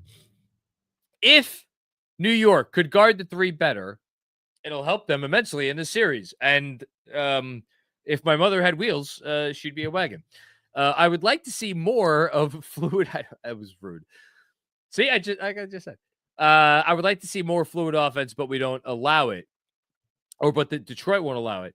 My takeaway is Mikal's game and Brunson taking us home, and that we can continue to feed Cat. So you got a lot there, Greg. I was facetious about your first comment, but it's actually the pivot point of the series, because that's why I asked Benji the question that I asked him in the way that I asked him. I viewed it tonight as the Knicks were taking stuff away inside the arc. I don't think he viewed it quite as much that way. And I think he viewed it more as like, yeah, obviously they were like trying to take stuff away, but like some of these breakdowns were just like breakdowns you can't have. And it's especially frustrating because it is it's brain fart stuff. It's brain fart stuff. He mentioned OG going to help on an Asar drive. Like someone else in this post game mentioned Josh Hart helping too far off to double or to show. It's Jalen Brunson just like not doing a good enough job getting back after a hedge. It's all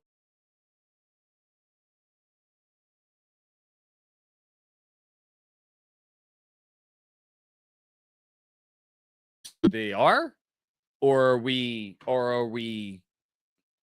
there a hope that like at some point, maybe not this season, maybe it's next season, that this stuff gets cleaned up? I don't know, but again, to go back to something I've said a few times now, there's more meat on the bone here, which I think should be encouraging rather than discouraging.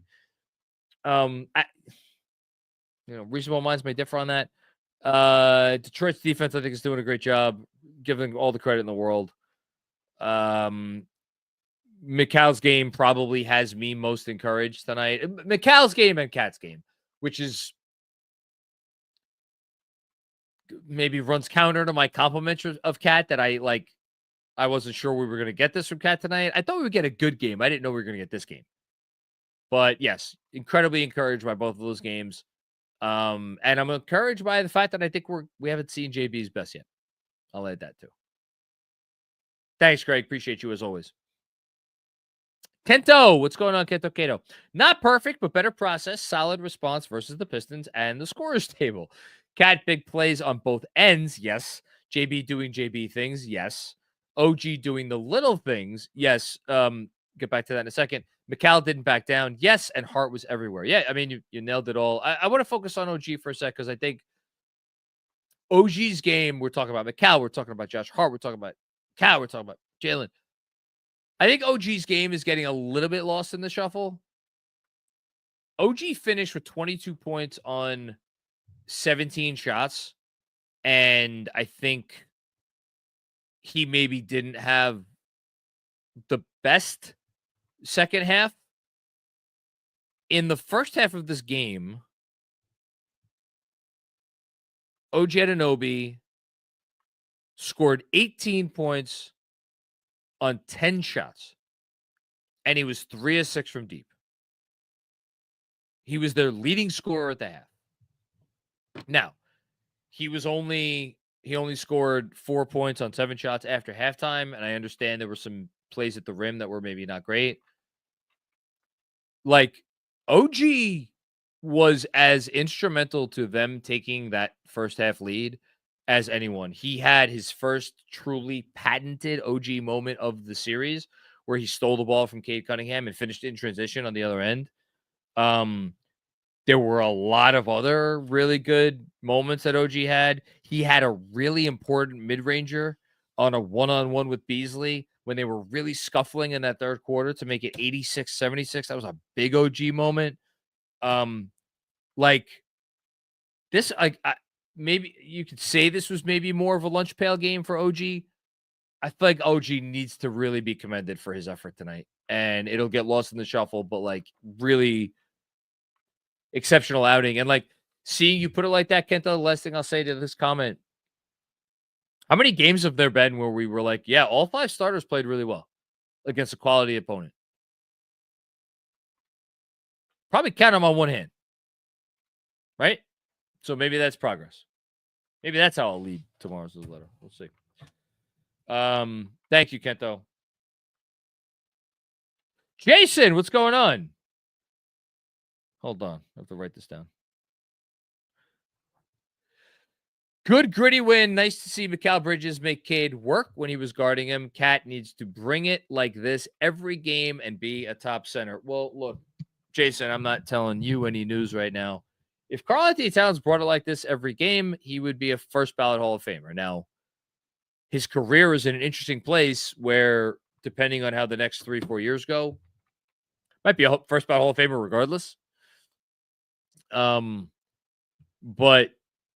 like, if he brings this every game, then he's the centerpiece. He's one of the 2 best players on a title team. That's what's at stake for him. if he plays like this every game on both ends, at some, like, I don't know if it's this year or next year or the year after, at some point, he's going to be one of the 2 most important players on a team that wins a championship. That's the ceiling. That's always been the ceiling for Cat. It's been the ceiling for Cat for 9 years.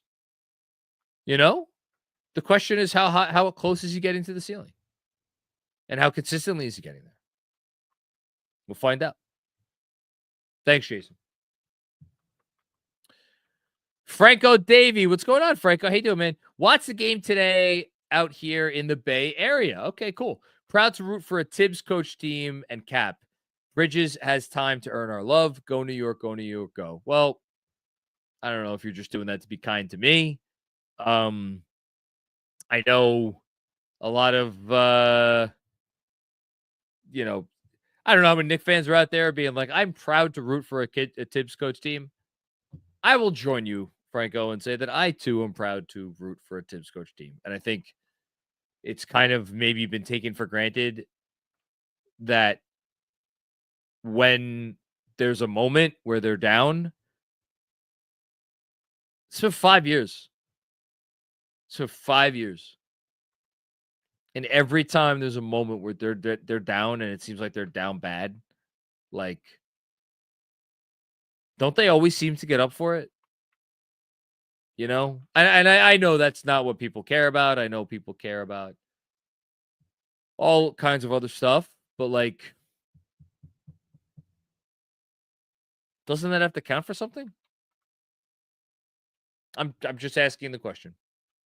That's all. Thank you, Franco. Appreciate you. Luyan, what's going on, Luyan? Thank you for the generous contribution. This is the blueprint. Great team win.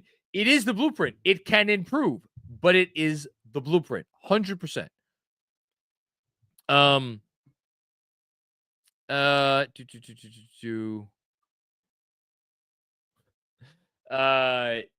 This is the blueprint. I agree. Thank you, man. Clean up some stuff and get better for the next game. That's all I got to say. Gats Bigwell. No, that's not at all what it is. It's Gats Bigavelli. What's up, Gats? Whoever was manning the shot clock was definitely a Detroit homer. You think? No way Detroit should have gained possession. I was flipping out. Other than that, GG's, great games. I don't know. Something like that. Dude, again, go back and watch my response on the YouTube watch along or the playback watch along. I was not happy. I was not happy. Thank you, Gats. Brinia. Captain Clutch. Yeah. That was huge. Kevin, how was that year?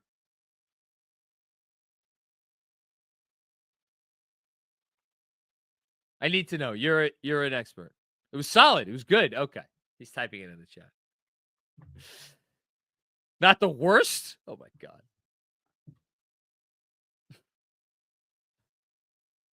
I can't do much better than that. That's so sad. Thank you, Brenea. You're the best. More R's? How many R's can I? Okay. I'll try better next time.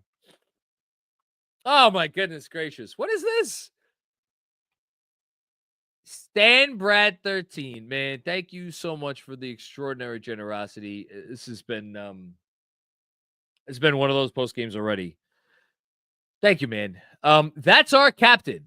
I can't believe the quote fans, close quote, that criticized him and Tibbs after game 2. We have the better coach. I knew after Bickerstaff challenge that call in the second, getting back to that we had the game. I remember the days of Chris Duhans. Enjoy Brunson. Okay, let's take that one step at a time. That challenge was, look, am I going to boil down the difference between Tibbs and Bickerstaff to that challenge? No, I'm not. But it was a ridiculous challenge in the moment. We all said it at the moment, and it turned out to probably cost his team. No, I don't, according to Zach Zarba, the overturn, or it wouldn't overturn the backcourt thing, but and he probably would have used it on something else beforehand, but just it was an example. Like Tom Thibodeau was a better coach than JB Bickerstaff. I think if you went and asked everybody who voted for JB Bickerstaff for Coach of the Year or second place or third place or whatever, I think they would agree that Tom Thibodeau is a better coach than JB Bickerstaff. Tom Thibodeau got out coached in game 2. It happens. Jalen Brunson got badly outplayed by Cade Cunningham in game 2. What I love about your comments, Stan, and I'm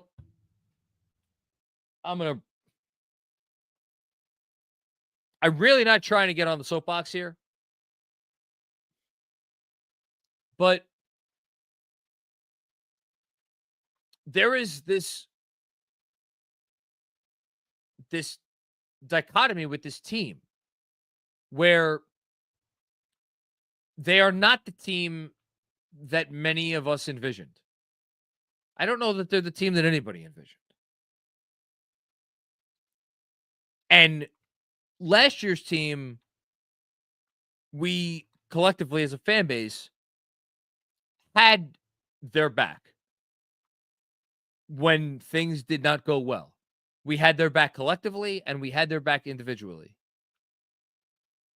because of what they brought every night and because that was so in tune with the ethos of New York and what we want as Knicks fans and what we care about as sports fans.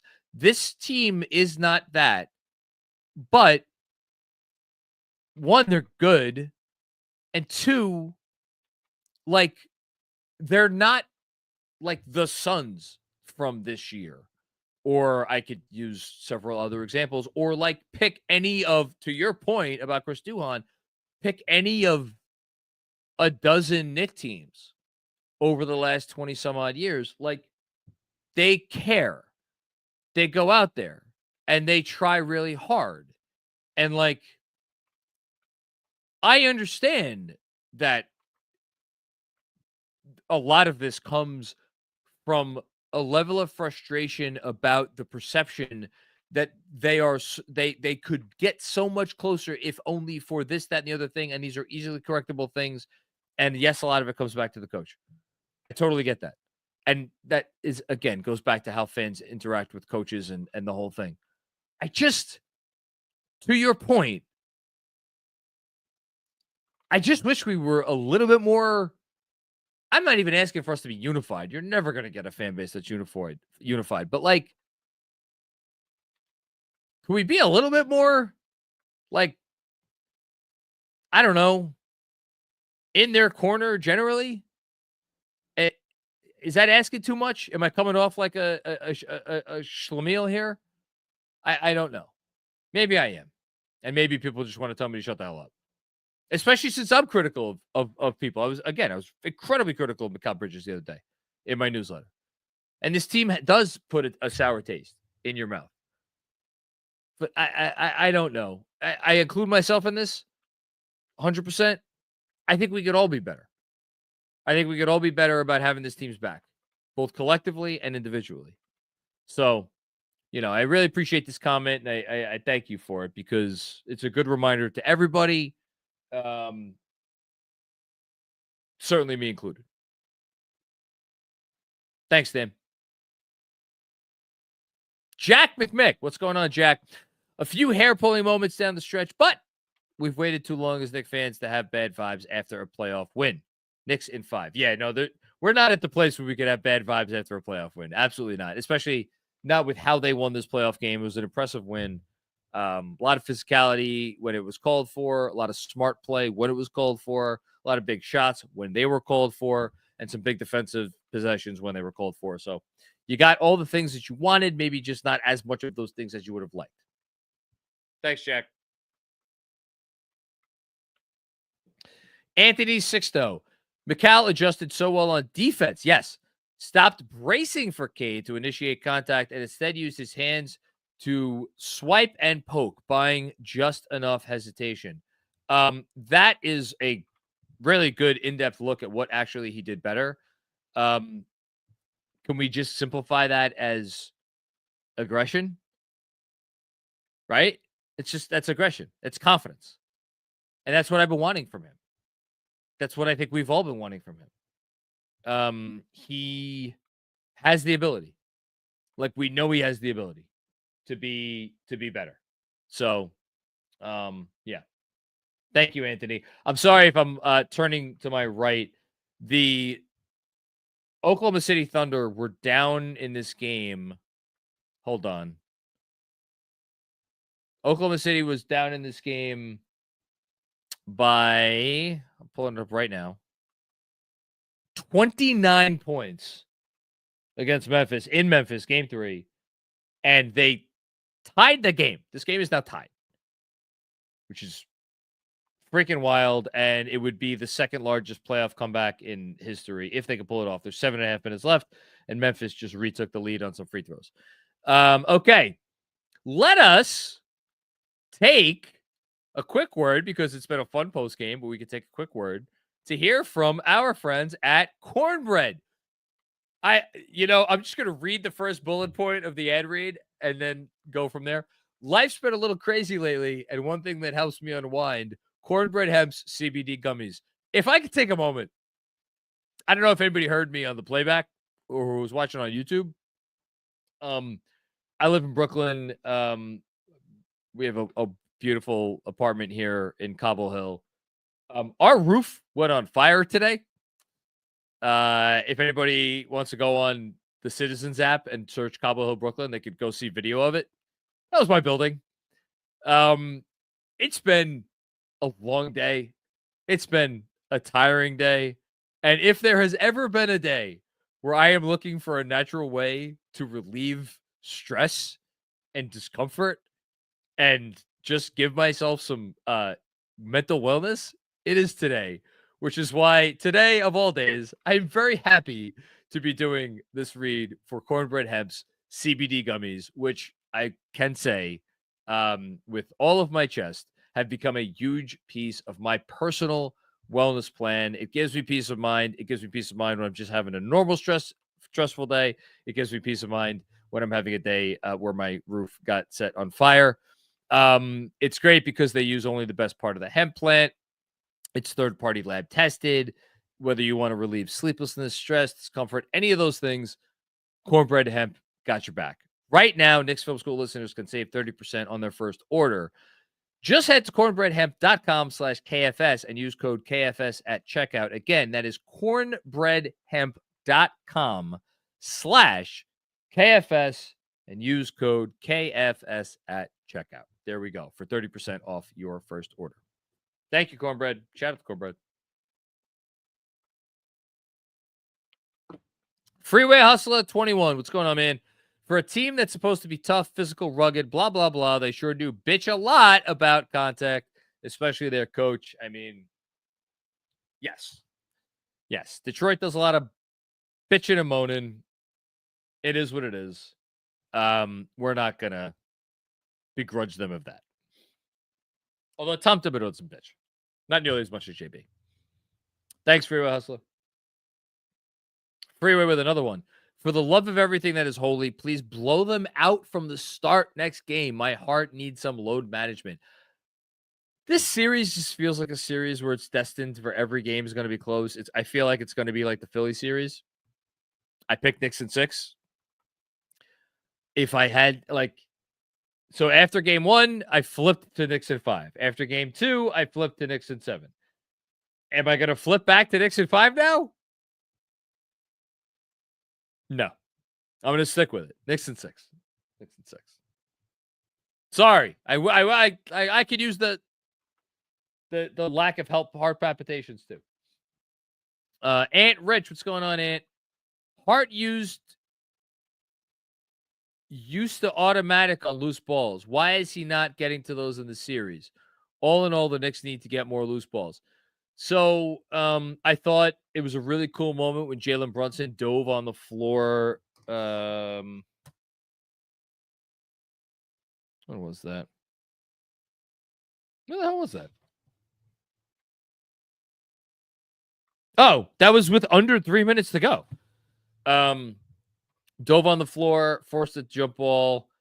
Jalen Duren ended up tipping it out of bounds. It was as big as any play in the last 5 minutes. But I agree in general they could get on the floor more. I don't know that I've seen instances of Josh Hart specifically not getting to loose balls. I thought Josh Hart was everywhere tonight. I thought Josh Hart had as active a game as you're ever going to see. I mean, the dude had double-digit rebounds, four offensive rebounds. I think Josh Hart was awesome. I don't have any complaints about Josh Hart. So, I'll agree to disagree on that one. Thanks, Ant. Appreciate the very generous contribution. OG team, what's going on, OG team? This team be better if the bench was at least mid. Yeah, I mean, they need one more piece. I don't think anyone is disagreeing with that. If you had, Cam Johnson instead of Landry Shamet, you'd be a better team. I think the bigger question for this summer, and obviously because this is a summer question, is do they go out and this is, I don't know. Maybe some people think the coach is the biggest question. For me, it's like, is this the same starting five that's back next year, or do they feel like we need to fundamentally change something? Because if it's the same starting five back next year, I trust that they will figure out a way to get a meaningful bench piece, #meaningful. Or is it going to be something more substantial? Or to blend the two is the only way to add #meaningful bench depth to shuffle up the starting five and trade out one of those pieces. Which we'll see. Thanks, OG team. SF New York. We may get by the Pistons without a bench, but you can't win without your bench against most good teams. Yeah, no, I'm look, nothing I've seen in this series makes me think that they are a real threat to Boston. Obviously, I hope I'm wrong about that. I don't like if this starting five operated as well as some people think they should be able to operate, or as well as like maybe some people thought they should be able to operate before the season, and did so consistently, and like they really gelled, which I don't think any of this is true. But like, just for argument's sake, could you win a series against a really, really, really good team with the bench that you have? I'm going to push back, SF New York. I think they could. I really do. I think it's more the fact that the starting five just hasn't quite been good enough. And that I mean that collectively, and I mean like individually. Because like, if they were like the best starting five in basketball and you had Deuce and Mitch and Cam and Chem, I think they'd be all right. I think they'd stand a chance. I mean, look at Denver. That's a bad example because the year they won, they had Bruce Brown and Jeff Green and who the hell am I forgetting? Forgetting someone else. That was a bench piece for them, but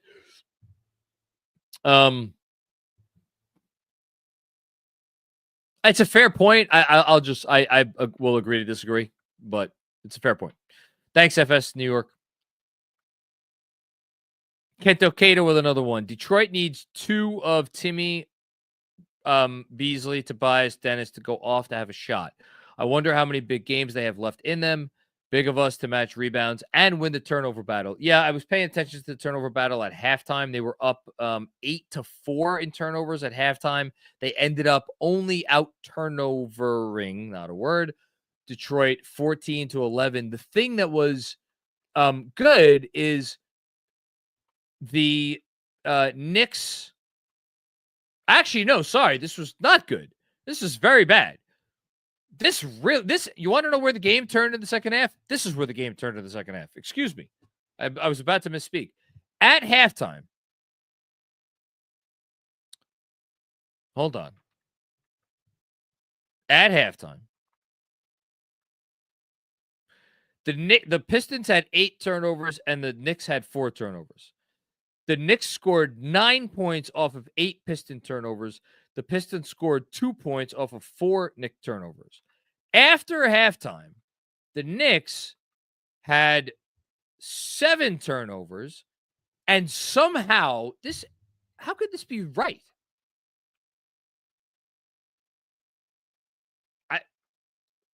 They had 7, according to ESPN.com. I knew it was bad. I didn't think it was this bad. According to this, the Knicks had 7 turnovers after halftime, and the Pistons scored 16 points off of those 7 turnovers. That is obscene. Whereas the Knicks had 6 turnovers after halftime, forced 6 turnovers after halftime, but only were able to scored 0 points off those turnovers. That's your second half. That's why the game got close. Pistons' ability to turn the Knicks over and score off those turnovers. Man, I didn't realize it was that stark. Anyway, thank you, Kento. Beloved of faith. Mitch is being outplayed by Reed. Shake my head. Hashtag Knicks at 5. Look, Mitch giveth, Mitch taketh away. I'll just leave it at that. Thanks, beloved of faith. Russ Gooberman, what's going on, Russ? Some big-time win. It would relieve some of the pressure off of our 5.75-man rotation if we could get some good minutes or goon minutes from guys like Precious and Huck. I don't know how you could. I know Mitch was not good tonight. I was killing him throughout the night. I don't know that you could go to Huck. I mean, he's a rookie, and like you're gonna play Huck Porty over Mitch. I don't know that you can do that. And as far as Precious, I want nothing to do with Precious Jew in this series. No offense to Precious, he's a nice NBA player. That's gonna be a hard pass for me. I wish they had someone else on the bench that I, had that level of faith in. Yeah. Thanks, Rush. Not crazy, not a crazy thought by any stretch. Oh man. Chet ties the game with under 3 to go. Jeff Guitars, what's going on, Jeff? How you doing? Thank you for the very generous contribution, my man. Seriously, thank you.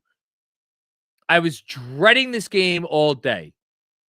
Tweaks were not drastic that a lot were calling for. I mean, listen, people are gonna call for crazy stuff, and that was always ridiculous. Subtle but effective. Mostly they just played better. Huge win. I love Josh Hart. Sinners ruled, by the way, if you haven't gotten to see it yet. So I haven't gotten to see it yet. My wife and I have a babysitter coming over tomorrow night. We are, I think there's a possibility we may go see Sinners. I'll ask her if she wants to. I think we're probably just going to opt for a drink, a cocktail and dinner instead. And I'm probably going to take my daughter to see Sinners on Saturday. I think that's the plan. As for, I love Josh Hart too. I agree. It was a huge win. I think, look, I'm not going to belabor the point. Benjy talked at the top of the show about the adjustments they made. Jalen Brunson going on to OSR Thompson, more spamming of the pick and roll, just different ways to get Cat involved. Some different coverages on Cade Cunningham. We talked about Mikal, the Mikal switch. I thought Josh Hart was a lot more involved. I mean, Josh Hart, 5 assists in the first quarter. We haven't really talked about that much. Like Josh Hart initiating the offense. Like all of these are subtle things to fix a lot of the stuff that I think ailed them. And that's what you hope for. Did they play better? Yeah, they also played better. But I think it was like, I don't know. Was it 50-50? Was it 60-40? One way or the other? I'm not sure. As far as like dreading the game all day, I don't know, man. I've referenced it a few times. I was like just not in a good place the last few days with this team, which is why like I don't want to be too critical of fans who are just like coming after these guys, but this team has put us through it this year. And it's obviously it's a little different when you're the content creator and everything that comes with that. But yeah, man, I can't say that I was like super like pumped about the game. I was not. I was just like, I don't know what I felt going into this game. I didn't feel great. I'll tell you that. But I feel a lot better now. So that's good. Thanks, Jeff. Kev, what's going on, Kev? I know we're supposed to win the series. Changes made if not, but you could still appreciate being 2 wins away from our second round. Not always this way. No, you can't overtake this stuff for granted, Kevin. I know you know that as well as anyone. To make it to the second round of the playoffs in this league is hard. It doesn't matter what you do. It's just really hard. Just go look at some of the teams over the last few years that have just completely fallen flat on their face. It's hard. And yeah, we're 2 wins away. Let's hope they get there. Next up, Huck Frazier. What's going on, Huck? Very proud of the Wings. They drove the first half starting lineup turnaround. Completely agree. But do you know why Hart doesn't screen mid-court for mini fast breaks this year when teams hump JP? I like the verbiage there. No, I don't have a great answer for that. Seems like something they should do more of. It seems like generally part of the personality of this team is that they get lulled into, slothing the ball up the court. And that is frustrating, and I think it cost them in the third quarter of this game. I don't have a great answer for you, Huck. I wish I did. Maybe Benjy or DJ will have something. But it's a fair question. Why doesn't I'm going to write that down. I'll try to remember to ask DJ when we record Patreon tomorrow. Okay, thank you very much. Ben Kim Garvey, what's going on, Ben? Coach Snickers staff can eat my Jabberwock. Okay, then. I don't know what to do with that, so I'm just going to leave it. Knicks in 5. Thank you, Ben. You're the best. Mark Sable, Mark, what's going on, man? How you doing? I just want to say thank you again. And I hope you know what I'm talking about there. No big insights, just as grateful for the win. Thanks to you and the whole KFS team for helping make sense of a sometimes maddening season. Look, it's been tough. And I think I have not done the best job as I could making sense of the season. It's been a struggle at times. It's been a weird year. It's been a frustrating year at times, with just often more questions than answers. But, you try to take it one day at a time, look at the film, think about where you came from, think about where you'd like to go. But, yeah, thanks, Mark. I appreciate that a lot. Hakeem the Dream. What's going on, Hakeem? OG is the best player on the team by far. I mean, if you value defense, sure. Sure. Here's what I know. Yeah, I'll give you this compliment. Here you go, Hakeem. If the Boston Celtics had a chance to acquire one player from the Knicks, I think it'd be OG Anunoby. And I don't think it would be a difficult decision. If the Thunder had a chance to acquire one player from the Knicks, I think it would be OG Anunoby, and I don't think it would be a difficult decision. If the Nuggets had a chance to acquire one player from the Knicks, I think it would be OG Anunoby, and I don't think it would be a difficult decision. I could probably name a few other teams. Like, OG's skills are just really, really translatable. So yeah, I'll say that. Did the Grizzlies or did Lou Dort just miss 2 free throws? I think Lou Dort just missed 2 free throws. Did that just happen? I think that just happened. Anyway, okay. Next up.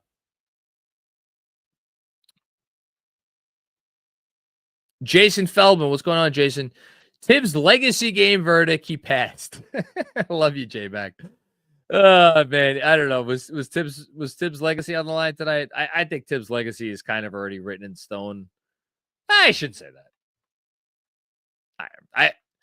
My gut feeling tells me it ultimately it's not going to change because I don't think he's going to last as coach of this team at a point where they're going to have a real chance to win a title, and I don't think he's ever get another job. Whenever it's over for Tibbs, I think he'll have a very strong legacy in the NBA, barring something unforeseen, at least by me. I don't think he's going to be a Hall of Fame coach, but I hope I'm wrong. Obviously, I feel very strongly about him and the way he goes about his business, but we'll see. Thanks, Jason. Armand, Bird and I play Precious over Mitch. Shout out to Sean. Yeah, I'll pass on that one for now. Thanks, Armand.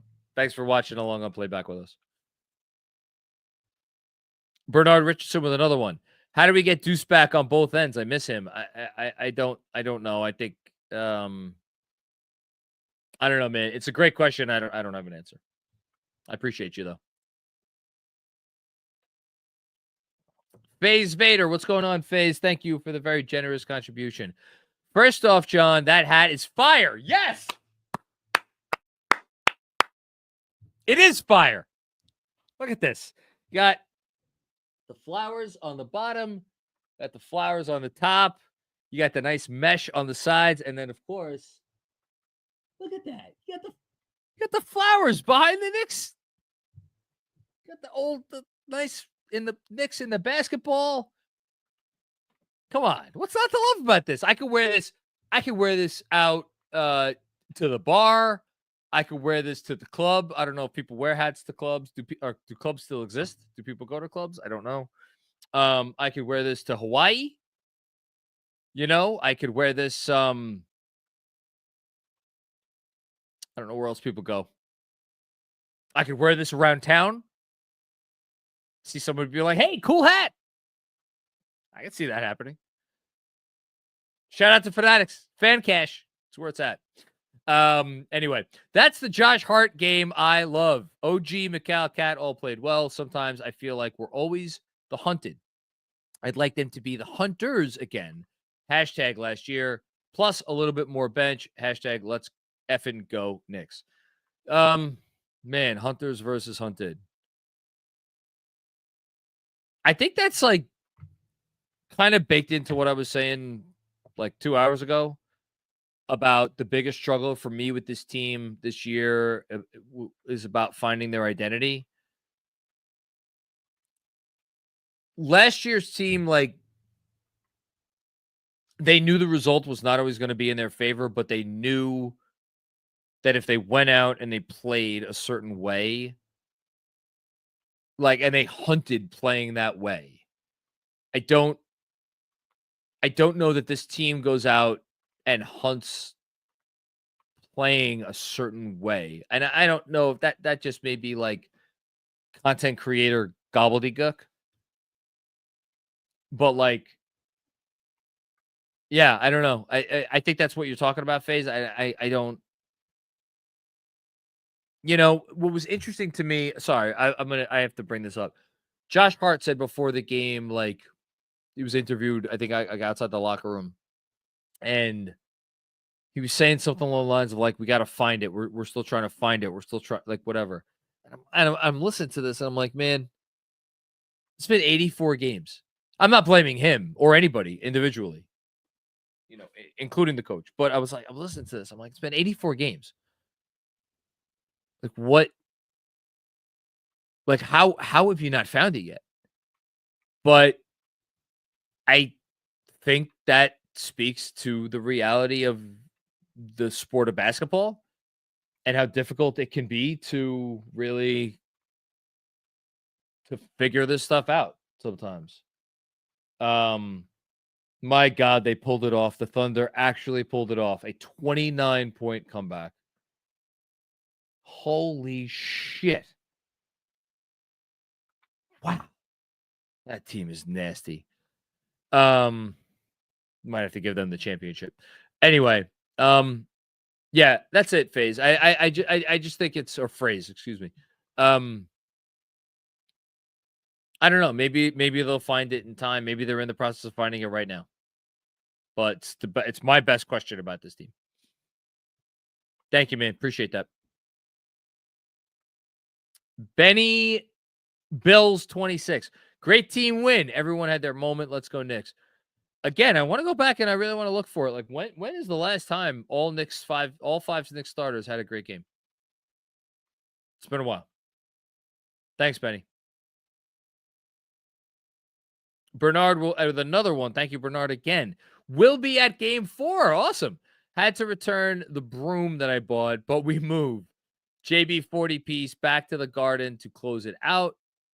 Knicks in 5. I hope so. Look, I would not put it past this team to go out there in Detroit and win by 20. I think it's possible. If JB's hitting threes, if JB's really feeling it, because he hasn't been feeling it in the series at all. If JB's feeling it, really feeling it, like, you know, and they maybe have another cold night from deep. If like Hardaway's not hitting 7 of 12 from deep. I know Beasley didn't hit shots tonight too, but like, it's in the cards. It's in the cards. I wouldn't put it past them. Am I counting on it? No. I don't even know if I'm counting on it, them to win it all. I hope to see it. Let's go with that. Thank you, Bernard. Couple more. Freeway Hustler 21. I hope Bickerstaff doesn't pull the small markets need love 2 card. I mean, I don't give a fuck what card he pulls. That nonsense with the clock operator. Give me a break. That BS worked for the Pacers last year. Hashtag stop your blood clot crying. Biggie voice. Great. I mean, the Knicks have not done well with Zarba for a couple of years. Tonight was good. You know what? Let me say this. The Pacers were a really good team. They are a really good team. Then it should not matter how this series is officiated for the Knicks. It matters for the Pistons. It should not matter for the Knicks. That's it. Thanks, Freeway Hustler. Kevin with another one. Downer. Bad Mitch. Consistency leads to a trade, in my opinion. I mean, I've told you what I think, because they just don't have a lot of fungible salary. And, you know, the Mitch contract is right there. So look, I hope he comes back and has a great game 4. Let's say that. Almost done. Hang around. TJ2K, that's more like it. Good win. Hashtag to go. Hashtag 2 to go. Yes. Thanks, TJ2K. I think that. Oh, no, here we go. Andrew Claudio. I think this might be our last one. 2 wins away from a live performance of Lose Yourself. Yatu Sabe. Hashtag Knicks in 5. I told you, man, I'm going to do it. I'm going to do it. If they win this series, I'm going to do, you know, I need the music in the background. I might need the lyrics on screen, but I will do the performance. So you're telling me, let me just ask you a quick question, John. If you had one shot, one opportunity to seek everything you ever wanted, just one moment. I thought I was asking a question. God damn. Would you capture it or would you just let it slip? All right. I would capture it. I would capture it. All right. Let's wrap this up in 5. I want to get the karaoke ready. You're an evil man. All right. I think we're done. Oh, yeah. We got watch party. Hey, watch party. Game 4, Sunday. Starts at 12:30 p.m. Tip off at 1 p.m. at T Squared Social on 42nd Street, just down the block from Grand Central Station. You know what it is. Come down, watch the Knicks, sweep these MFers out of Detroit. I know it's not a sweep for the series, but you could still sweep the 2 games in Detroit. Be there, BT Squared. That's going to be a great event. I mean, listen, it's a Sunday afternoon. What more fun could you possibly have? It's day drinking. It's the best thing in the world. It's why when God invented the world, I don't know if that's the proper terminology. Andrew could probably help me out with that. He did so with the intentionality of Sunday day drinking, watching sports. So honor our Lord and Savior, Jesus Christ, or whoever you believe in, with the consumption of alcoholic beverages on Sunday at T-Squared. How you doing? Let the church say amen. Congregation, right? No, that you say let the church say amen, and then you go amen. Oh, I say amen. Yes. Amen. There you go. I did it right? No, but we can sign off. 1 of 1, John Macri. Kev, like he's a 1 of 1, man. I swear to God. I am dying. Thank you, everybody, for tuning in to another edition of the Knicks Film School Pregame Show. Oh, yes. Yes. Pregame show. What the fuck? What did I say? Oh, you can tell where my mind usually is when I read this thing. Thank you for tuning in to another edition of Knicks Film School Postgame Show presented by Fanatic Sportsbook. What an upgrade. If you dug it, please head over to iTunes, drop a 5-star rating and a review. If you enjoyed this video and you made it all through to 2 hours and 21 minutes and haven't liked this video, please do. Remember to subscribe to our channel. We are on the path to 25K. Let's try to get there by the end of the playoffs. There is a squishy bear on John's microphone right now, and none of you can see it unless you watch it on YouTube, and now the bear has fallen. Oh, well, just like that's a metaphor for what happened to the Grizzlies tonight. We'll be back tomorrow, Casual Friday at noon. 12:30 with me and Jeff J. Technically Jeff J and me, because he is hosting. And then, of course, T-Squared Social on Sunday with betting and sweating beforehand, and, of course, a post-game show after. We'll get back to you on a watch-along. But until next time, thank you for listening. Thank you for watching. Let's go, Knicks! And we will speak with you next time. In 5. Don't be afraid. Praise Jesus.